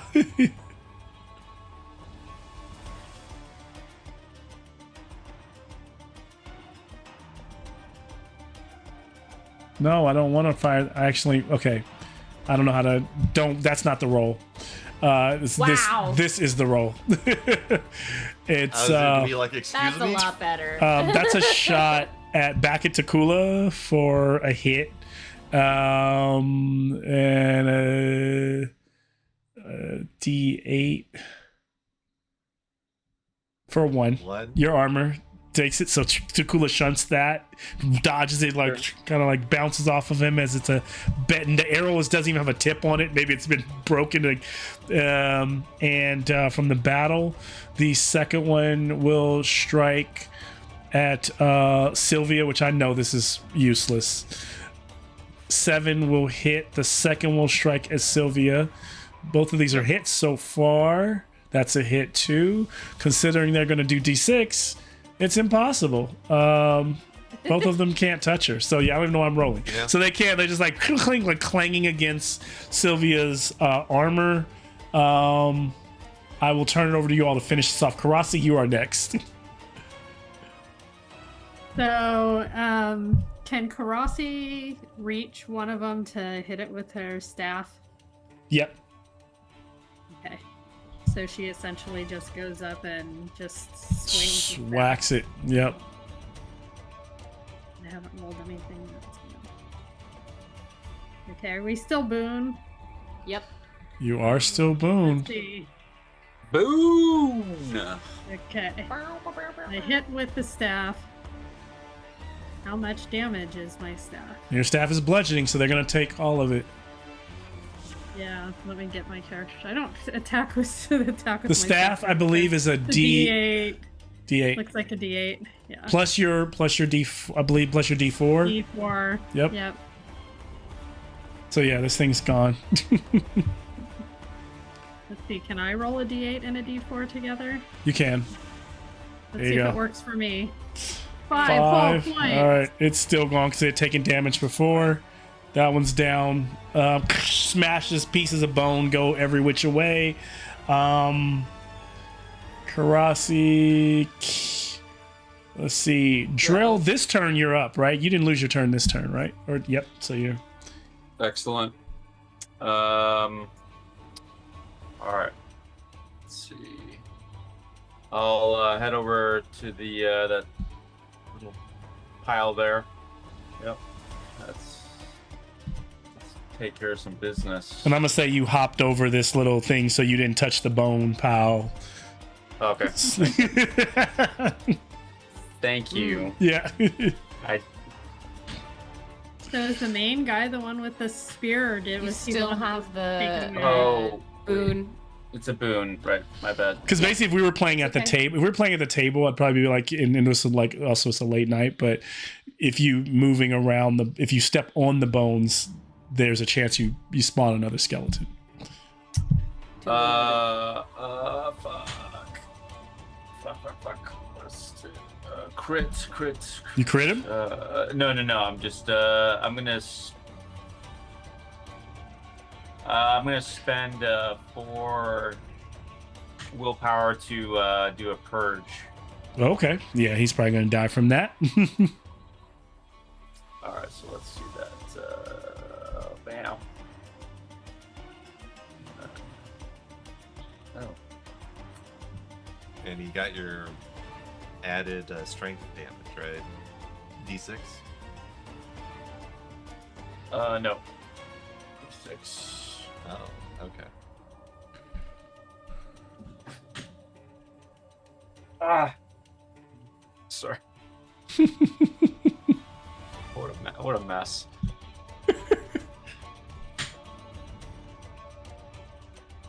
Yeah. Is that what that does? 9? 9? Oh yeah, that's done. Crashes another one. How do you kill it?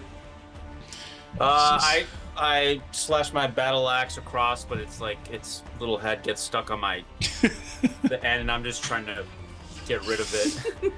And at this point, people are just on the walls, like cheering for you all, like from outside the gates, like a little mini, because everyone's safe inside as the bones are writhing around.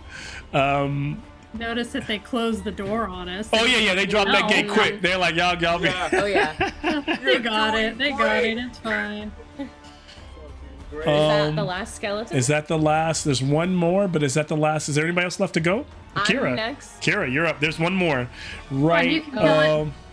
Kira, I'm gonna it's tiptoe around. I have a Use it. 12 movement. I'm gonna tiptoe around the piles of bones. yep. So 1, And 2. then I'm gonna get within 40 feet and do Cacophony of Echoes. There you go. That's- Yeah, that'll do it. 2d6 bludgeoning. All right. And they have to make a con check or become dazed. Oh yeah, they And won't. also, They won't be they here for won't that. build Unless you rolled once. 2. Oh, a 6 and a 2. Yeah, that'll do it. Most skeletons that average have 8 hit points. So I have a question about the cacophony. yeah. Does it? Does it affect us? I mean, I wasn't. I'm wondering hoping about- it doesn't hurt the skeleton that's on the wall. I would like to move in a way. I think that it she doesn't. chooses who the spirits attack Okay. with the sound. Yeah, it says targets of your choice. Targets of your Can- choice. If the piles of bones are still creating skeletons, can I just? It affects some of those. It doesn't destroy the piles, but it affects them. At that point, as you're blowing, like scattering some of the piles by the blast going out.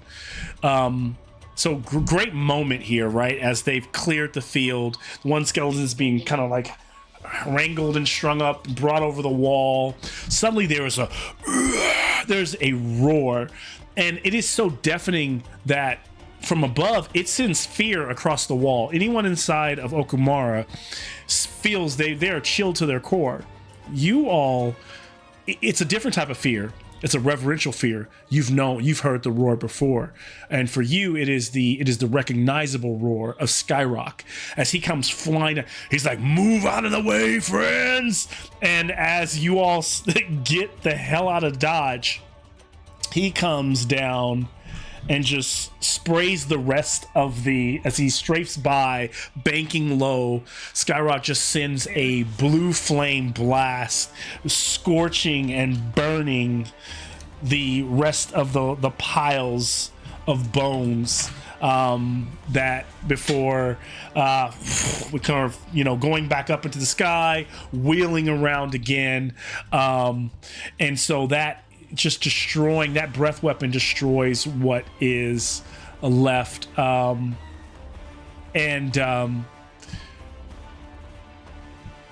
and in that moment, as you all kind of feel this, everyone is triumphant and people are in awe. Like, these people have not seen a dragon. Now there's this cloud dragon that has come down, and not only that, the cloud dragon lands next to you all and then walks up and kind of like gives you all like a sign of friends as Kira kind of muzzles his little cow like nose. Proverbial fist bump. Yeah, the proverbial fist bump is done there.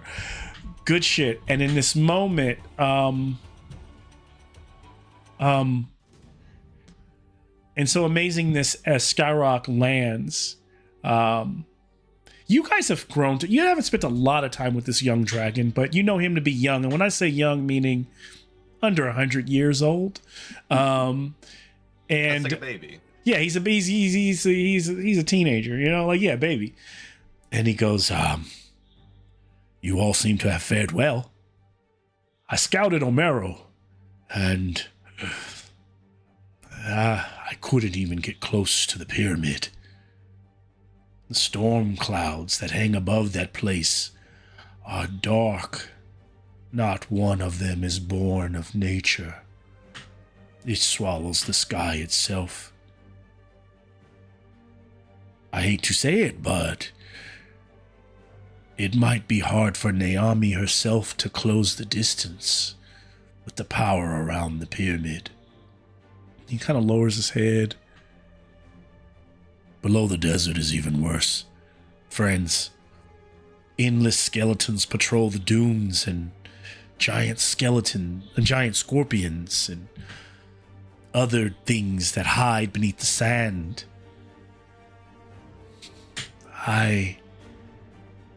It became painfully clear to me that I needed to fly back to Naomi And that make sure she knew that if you completed this mission, that you all receive the benefit of the dragon marks, which it appears you have. So, how about you all meet me on the tower tonight, around in the next evening, and I'll make sure I bestow those to you. That sounds great, Skyrock. And that move earlier was really cool. Oh, Perfect timing. anytime. Just when I need to be. But you all seem to have had the whole thing under control.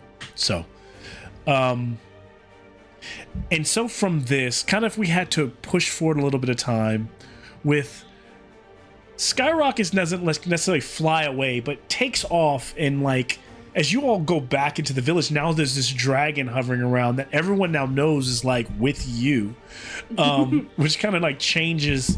So even more So reason for mythical. people to like kind of like see you all as like, yeah, as those people. And so in this next moment, as daybreak comes, we now find ourselves in a much more peaceful state. You know that you'll get your next mission, or you'll get your dragon marks from Skyrock a little bit later.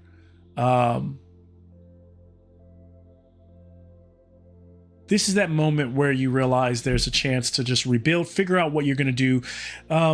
Figure out if maybe you're going to like talk to anyone here, get anything from here, do anything in Stone Mouth before you leave, maybe shop, so forth. Because after that morning, I imagine everyone rests till even after all the moving, once the daybreak hits, people like everyone just kind of like collapses, and there's just like a rest till around 12, where you finally start to see people moving around the camp again, see people kind of like setting up things. There's some normalcy, even though in a state that's not completely normal. And I think early in the day, right in that middle of the day, Nyella and the Orc Chieftain call the people to the square. You hear an old bell ringing that probably was used to call people to the worship temple at one time. But now Orc and human alike, and villager alike, arrive, and Uruk speaks first, and he says, with his scarred tusks and his half-plated head,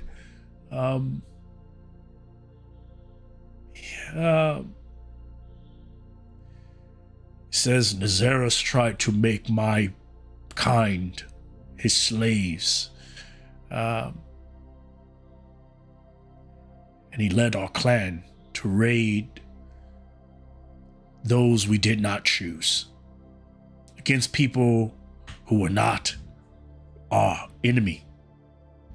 That ends here. No orc under me lifts a hand against any soul in Stonemouth or Gomorrah. You are not my enemy anymore. You never should have been.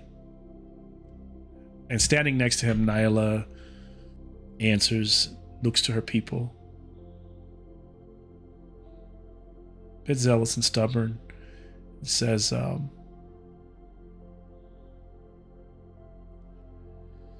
Shine teaches us to forge our own fortune.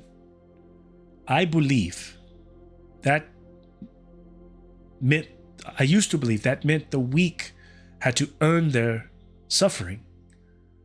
I was wrong. No person in Stonemouth will treat orc as a lesser. You bled for us this day.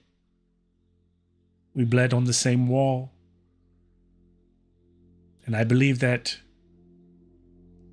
Shine sees you as he sees us. Or whatever God you believe in. You are citizens here, not guests. Not tolerated, but citizens. And there's a bit of, it's not a huge crowd cheer. It's a bit of, there's some claps and some quiet reaction, but the people kind of nod like, yes. And you all kind of get them to like, Kira kind of like whips them into maybe like a song or something to get, as they slowly all begin to, oh, okay, yeah, like hearing from you all. And the crowd begins to kind of like go into this medium, just cheer. And then a roar. And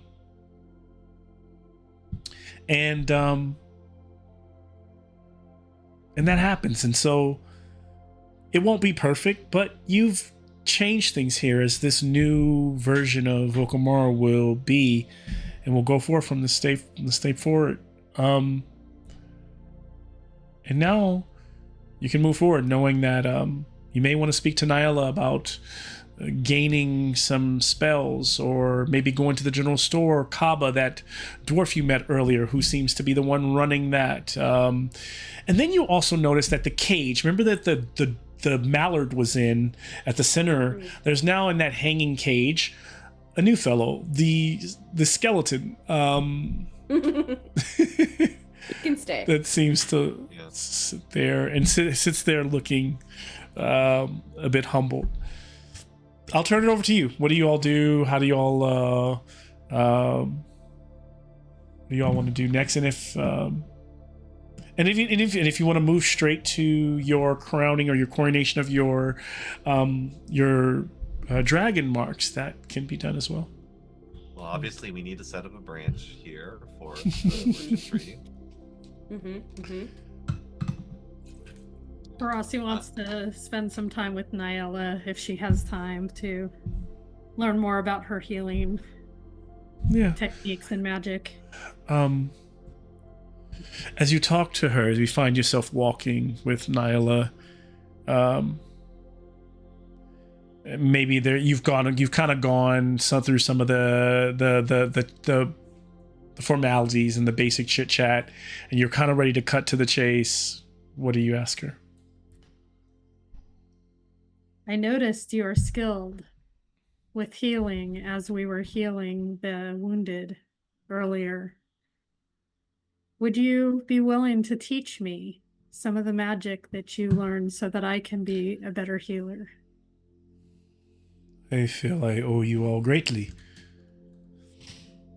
I will happily teach you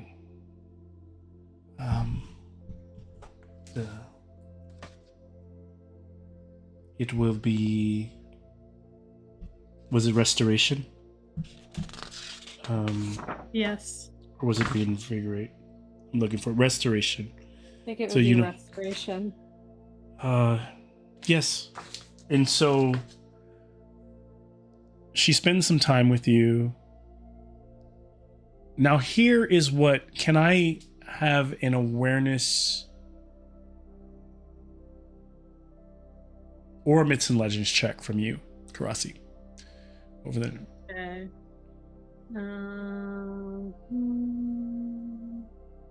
I'm slightly more aware, so I will do that.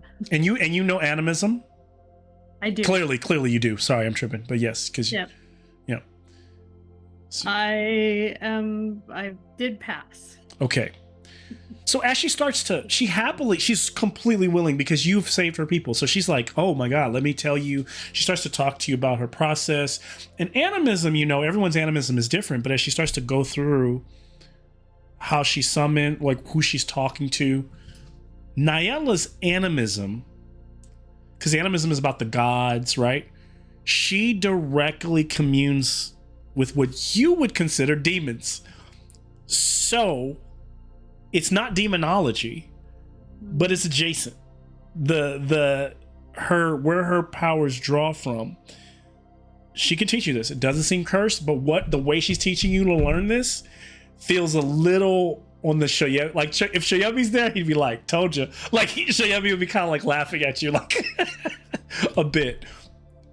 With that, I'm not sharing it as a gotcha, but as more as a, does that hamper what she wants to? Does that throw a wrench in this, or as she starts to talk through? It's like if you're a Christian, someone starts drawing pentagrams, you're like, hey, what are you doing? Like, that's what she's doing, and you're like, whoa. And then it still works. And yes. I guess the question is, can she see how this might work in the way she does animism? Mm-hmm. Or would she, by learning it this way, have to derive it the same way? It would work for her how she's taught. And so what you just start to realize is she's not, for her it's shine, but the power is being derived from this I will say this, it's probably not completely foreign to you, as powers that have coursed through you before have come from the planes of the astral planes or astral sea, and in some of them from Shine himself. And so this is not Shine power. I don't want to make like this is not, but she's just drawing from, that's how she's tapped in to this magic. You know, if we want to have a philosophical conversation, I don't think you all in that moment in the story, I don't think that's what's happening to you, but I think all this magic draws from the same place. It's animism, but to you it still comes across as slightly demonic in terms of its nature. But I think if you're able to realize using this as a tool to my end goal, then you can happily, do it that way. Yeah. I think as long as she's not seeing that she's taking from, it's not a curse, it's not a warlock, it's nothing like that. She would be okay with it, but yeah, it does give her a little bit of pause of things to think about as far as how magic may be derived from different places. Fair enough. But she learns it, and you can give me a intelligence check to see if you pass, you learn the spell. And I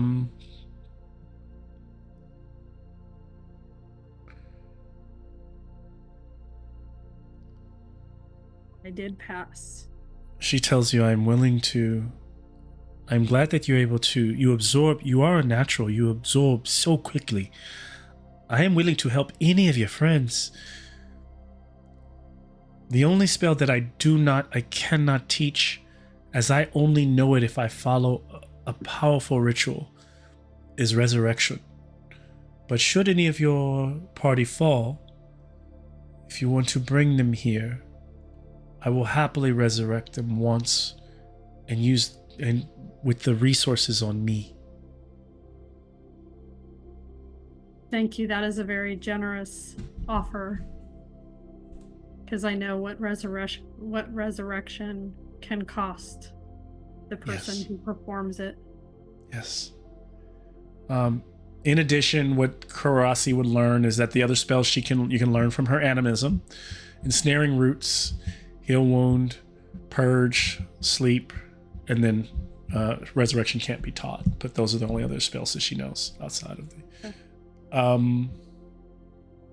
And so Karasi learns a new spell.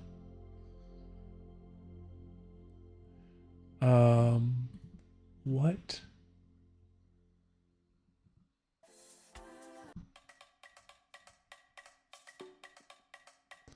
What is everyone else doing? Is this my... Hiring staff for our new shop.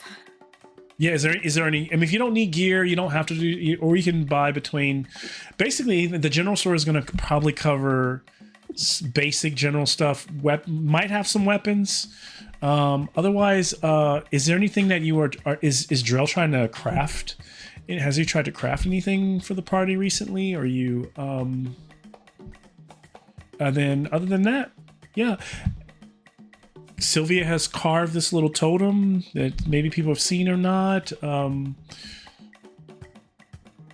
Yeah, but otherwise. Does the general store have bandages? It's like replenish what I used. Yes, you can replenish your bandages. I will say there will be. I'm not even looking at the book right now. I'm just gonna say there'll be a 10% markup on them. Okay. As the people try to rebuild and but so you can if I don't know where you're drawing your coin from, yourself or party funds. I'll leave that to you all to figure out. Well, we currently have 79 gold to draw from. Nah. You just carry that around in a bag in your pocket, or how does that work? So that is Magic. the group's collective funds. I imagine that is also the funds that are being used to pay the staff, hire more staff, and the like. So don't use it all. yeah, please don't. We're trying to run a business. It's a here. lot of bandages if he was going to use it all on bandages. How much are the bandages going to be? Yeah, the bandages Who aren't knows? probably that expensive. I mean, the standard price is 5 silver. So yeah, I don't want to do 2. I'll just say they're let's just make them 5 silver. Let's not get too weird. Yeah. Okay. Yep. 5 silver. Yeah, and I have money in my Yep. funds for that. Yep. This is not as Sylvia, but definitely would the merchantry would definitely like to set up a branch here with some of the resources that we've acquired.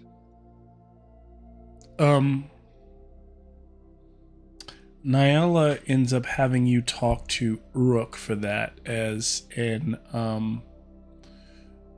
considering they have a general store with Kaba. Actually, no. I guess no. You talk to Kaba. You talk to the guy that has the general store, the dwarf, and so the same one that was like, "Can you come help with the As you talk to him, and go into the store, and he goes, "What's in it for me having you set up your store over mine?" And I think that the merchantry, the whole point of it is to create a network, getting more people together, and also getting supplies, like routine of various things. That was the general concept of it. And the odds and ends of, the cool stuff we don't want. How about this? I set up a corner of my shop. He points to a corner of the shop that's been burned down. He's like, "I'll fix this here, and we'll put your stuff in that corner. We could put whatever your signage is on it. But whatever you sell from there, I get a commission." Yeah, I think that's fair. What do you propose? What do you think that percentage is? What are you willing to give him? So Not too high.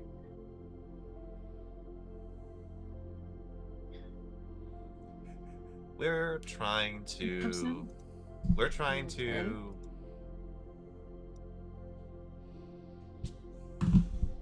You got to be a bit more generous here. You gotta foster some good relations.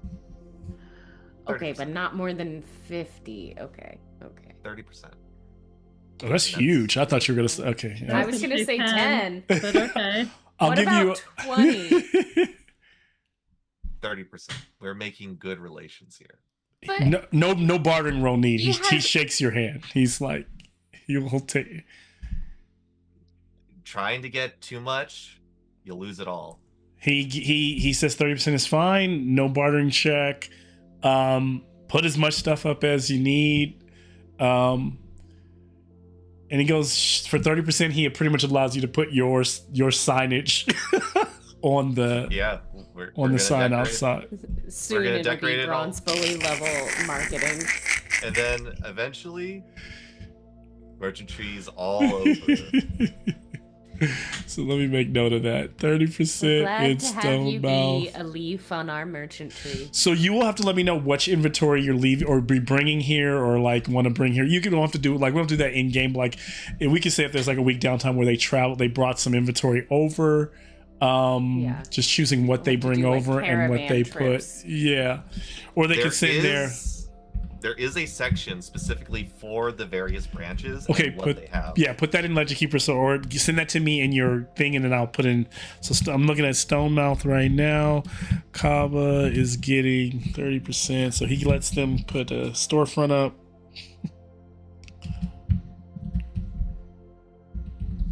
No. So we're gonna have to start setting up a supply chain. For real. Yes, this is the thing that we need to make a deal with Daru. Is we need the supply chain to start working. Right. Progress, people, progress. And so I know the game's been a little shorter, and so but I think it's a good place where we're at, where they've before talking. Here's what I would want to know, and you all can tell me if there's anything we're missing, because I don't want to rush you. I'll just also just take into account everybody.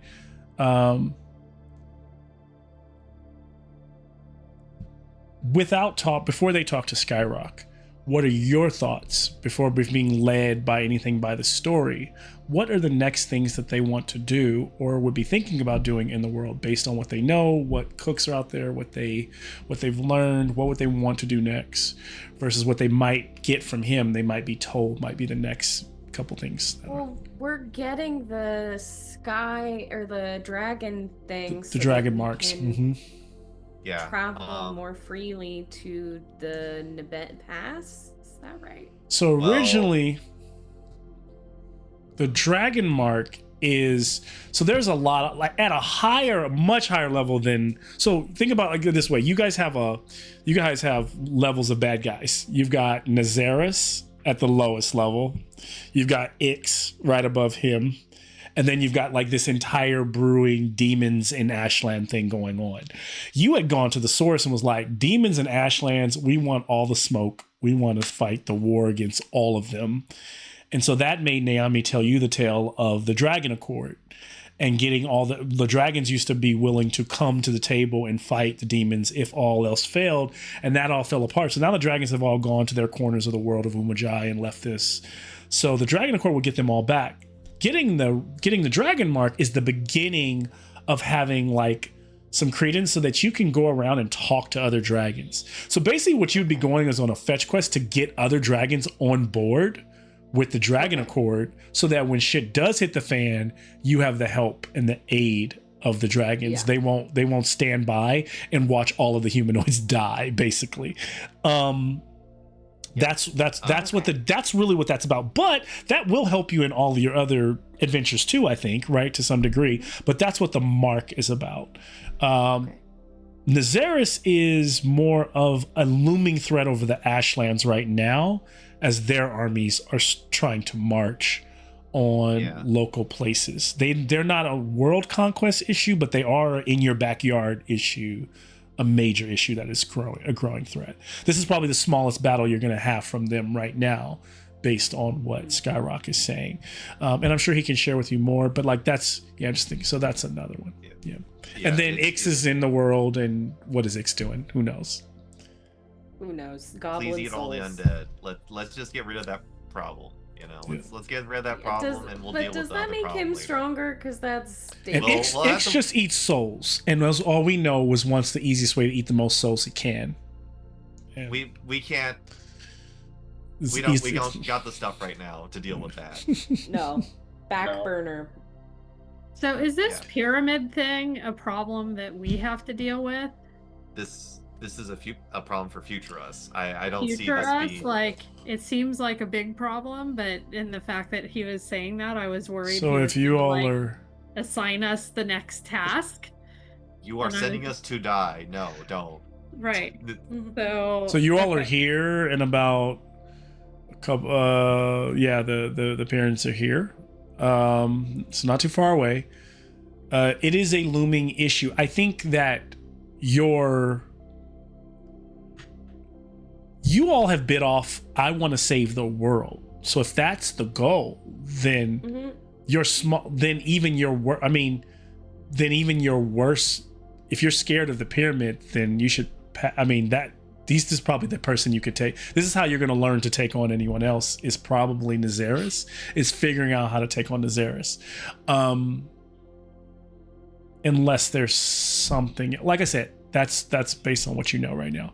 Okay. Nazaris is also not a demon, but then Ix also marched that way, and Ix seems to be fascinated with the fact that the skeletons have souls.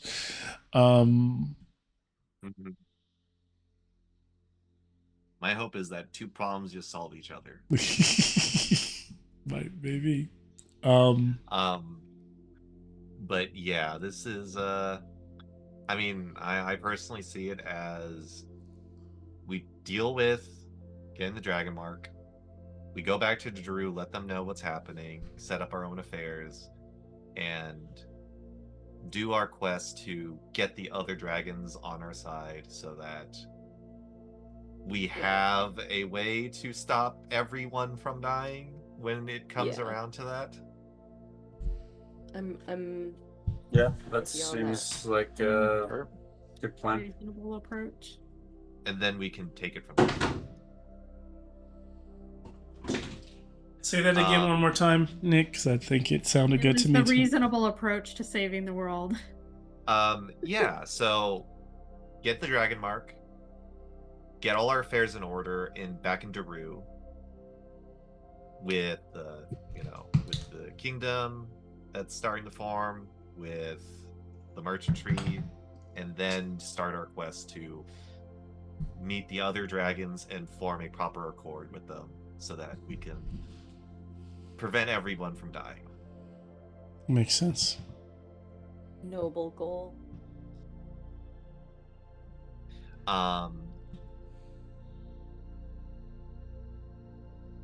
Yeah, that's. And this what fits I'm- in with our goal of profit. Because if everybody dies, they can't buy our stuff. Is that? I mean, that's Is there a secondary more goal, direct, profit. direct way that happens? I mean, how they buy our stuff is that we just keep Find making stuff. more of these franchises and find stuff. And the best way to find stuff is Is to we do go out stuff. there and do stuff. Yeah.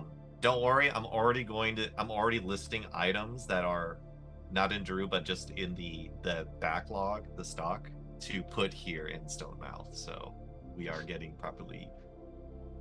It'd We- probably be we are good to go businessing. through our stuff and see if anybody in the party wants to be using any of it too, right? Yeah. 100%. I can. If anyone wants the Google Doc so they can look at it if they wish. If not, I can just list off all the usable items because there's a lot that are just like trinkets that are just have a gold value to them. But a lot of it is just like. Well, actually, there is a magical longsword in here. But yeah, mostly weapons and a few pieces of armor.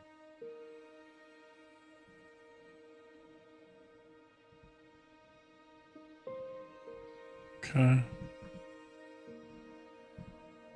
I do not have the brain for that right now. Yes, it is late, and I am. Yeah, also don't really worry tired. about that now. Don't worry about that now.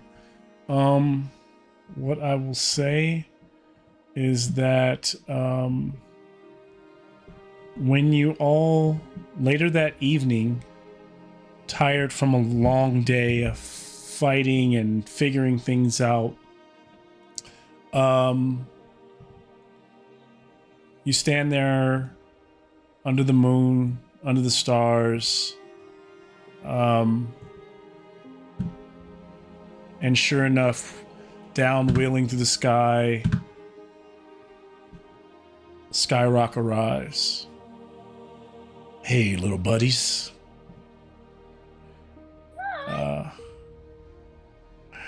He tells you that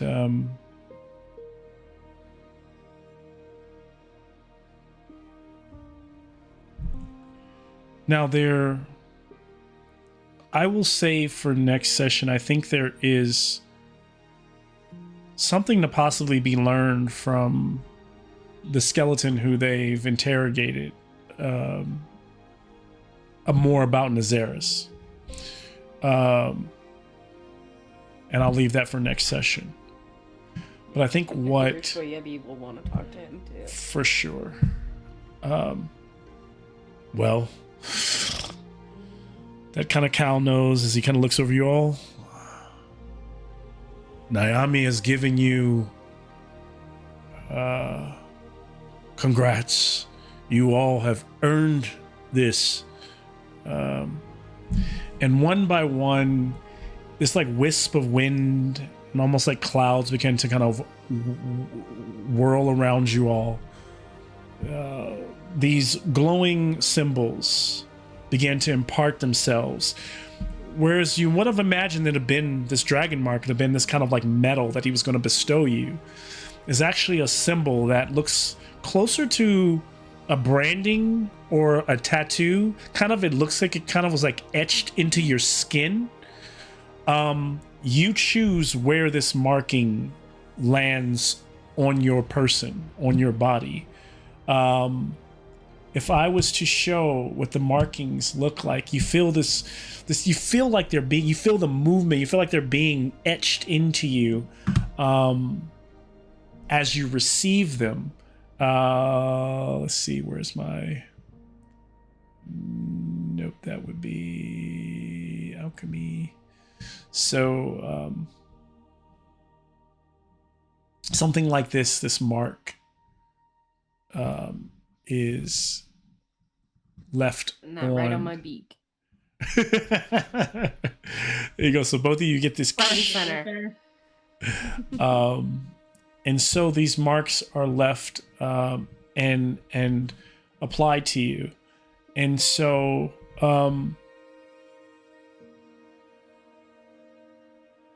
and they kind of just have a faint illumination to them.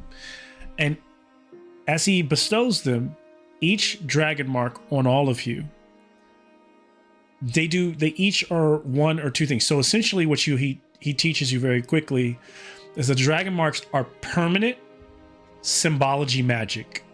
So just like in the magic book, this is symbolism. This is symbolism magic that's permanent.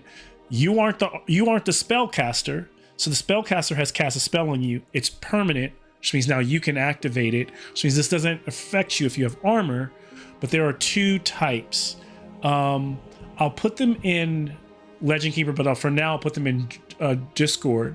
You all need to choose which symbol you are receiving. For example here, one is going to be...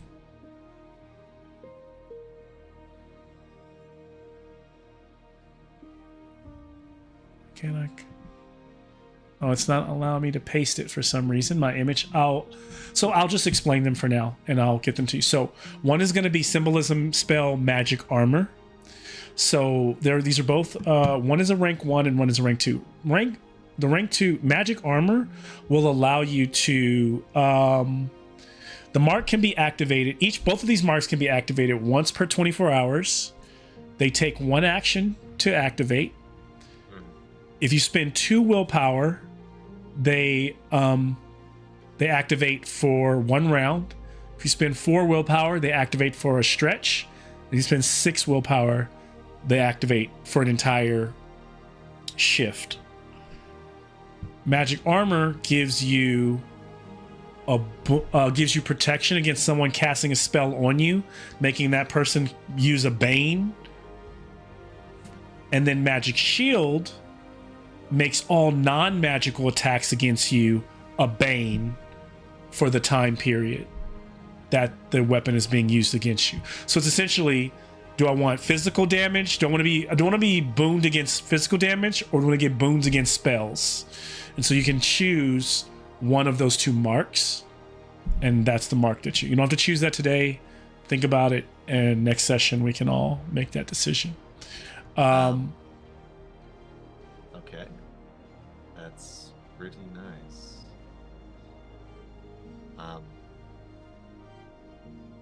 I'll add one last thing.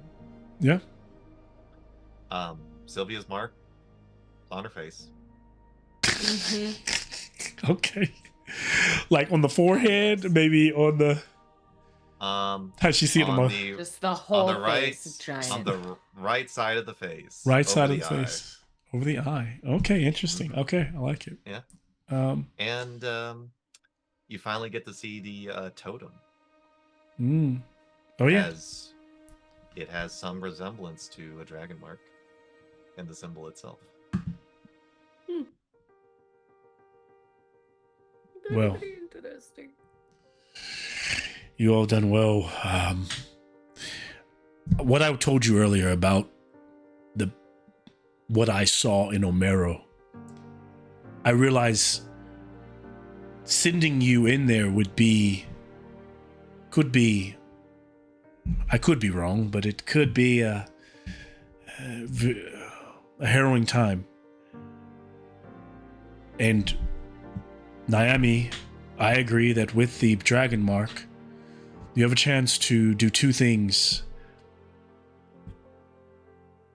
Get your opportunity to speak to another dragon, to get dragons to join the Dragon Accord. There are 2 local dragons that would be both beneficial to join the Dragon Accord and to also to help with the problem over in Omero. And one,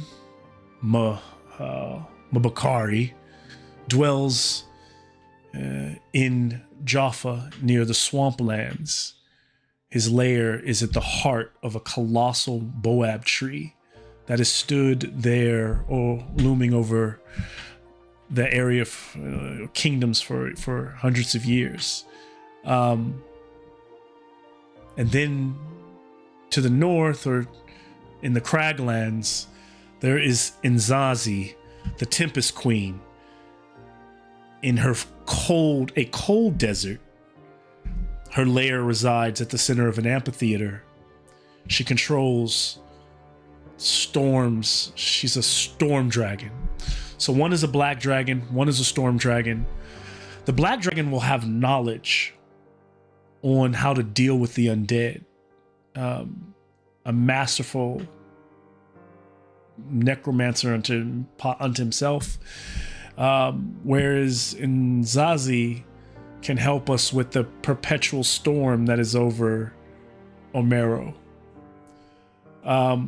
Either way, the secondary goal is for them to help you with Omero. The first goal will be to get them to join the Dragon Accord. And this mark will will hopefully get you to the point where you can start the dialogue. It does not make a dragon your friend. It just proves a dragon that you have had audience with another dragon, the Cloud Dragons. And it is likely that each dragon you meet along the way will put you in some form of harm's way, a test even. Naomi's test was one of magic and of the mind. He cannot guarantee that the other dragons may not test you in deadly ways.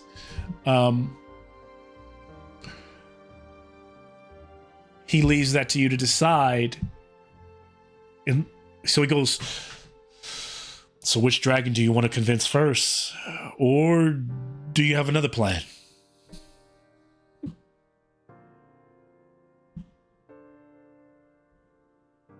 I've made so many plans, I can't think of another one. Maybe the first plan is to nap.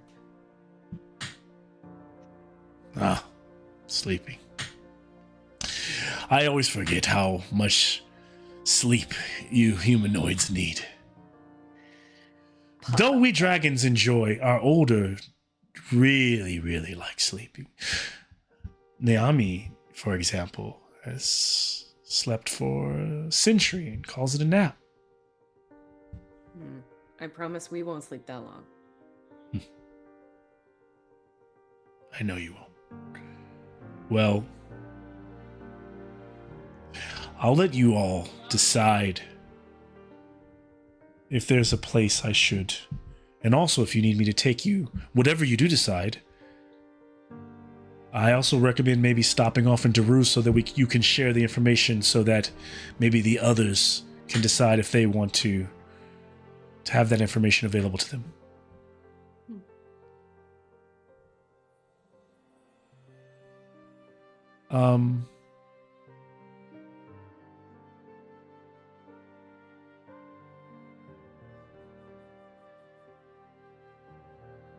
Any last remarks before we close out tonight?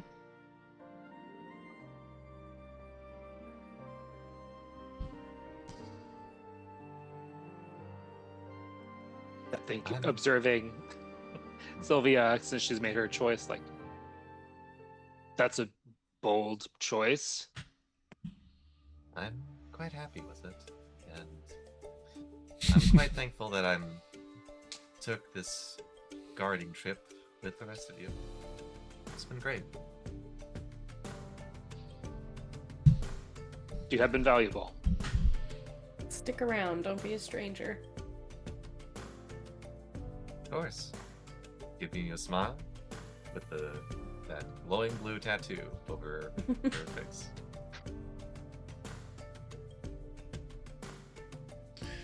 Ah, I like you all.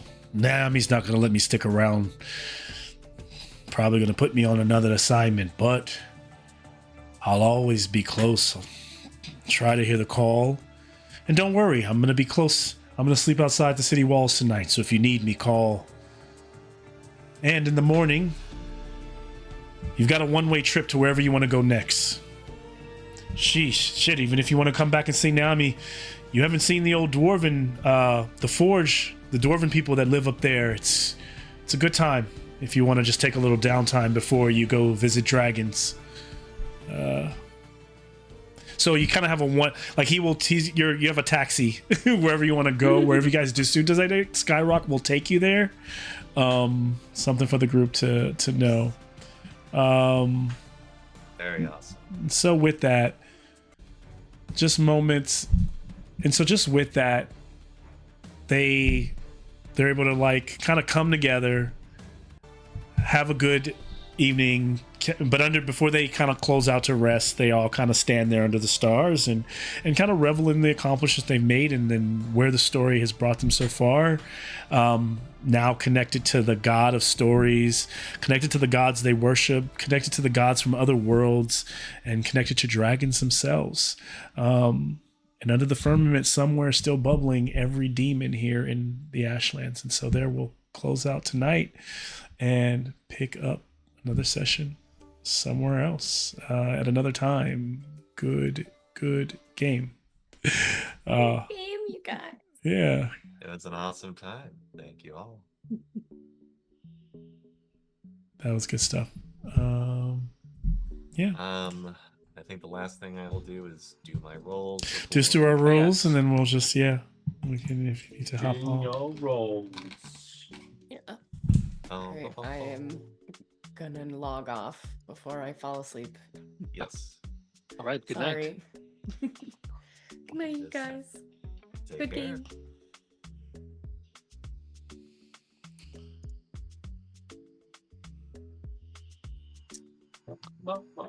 Man, that music today, god damn.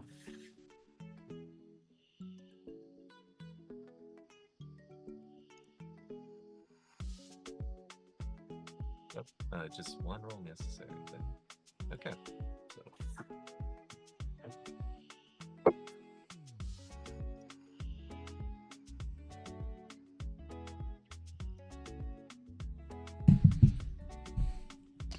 Good stuff. So yeah,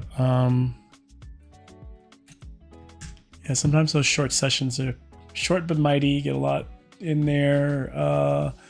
So good stuff. I think they're figuring out, do they go after one of the dragons? Do they so then sorry, I think I shared everything I need to. Symbol, so I need to throw those in, how the symbology works. For those, and then that's it. And I think the only thing maybe we didn't get to is like what might have been uncovered from the skeleton that was interrogated. But maybe hopefully we'll show you a B for that, and I can kind of just give him that information if we want to pick up because I think we spent a lot of time in Okamura. We can happily pick up somewhere else in the next session. If you all just let me know where maybe you want to start, whether it be in Daru or maybe back in where Naimi is, or I mean, if they wanted to go scout the plains of Amero on their own, they could. You know, you all are free to go where you wish. If they want to go back to the Torah uplands, but yeah, we can.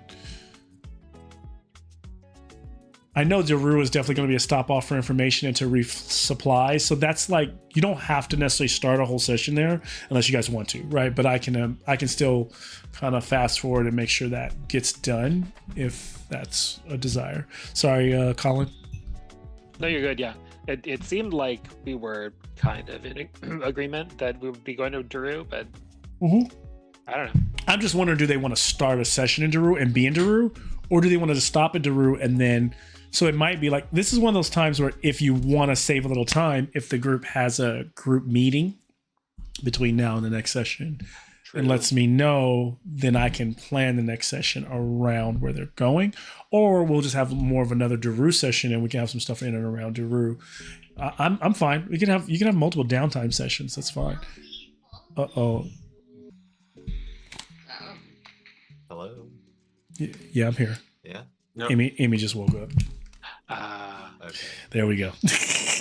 So I was being a little too loud. I was almost there. I almost made it. Yeah. So let me go. I'm gonna go put her back to sleep. I'm gonna hop off. All right. Nick, if you do want to, let me stop recording here.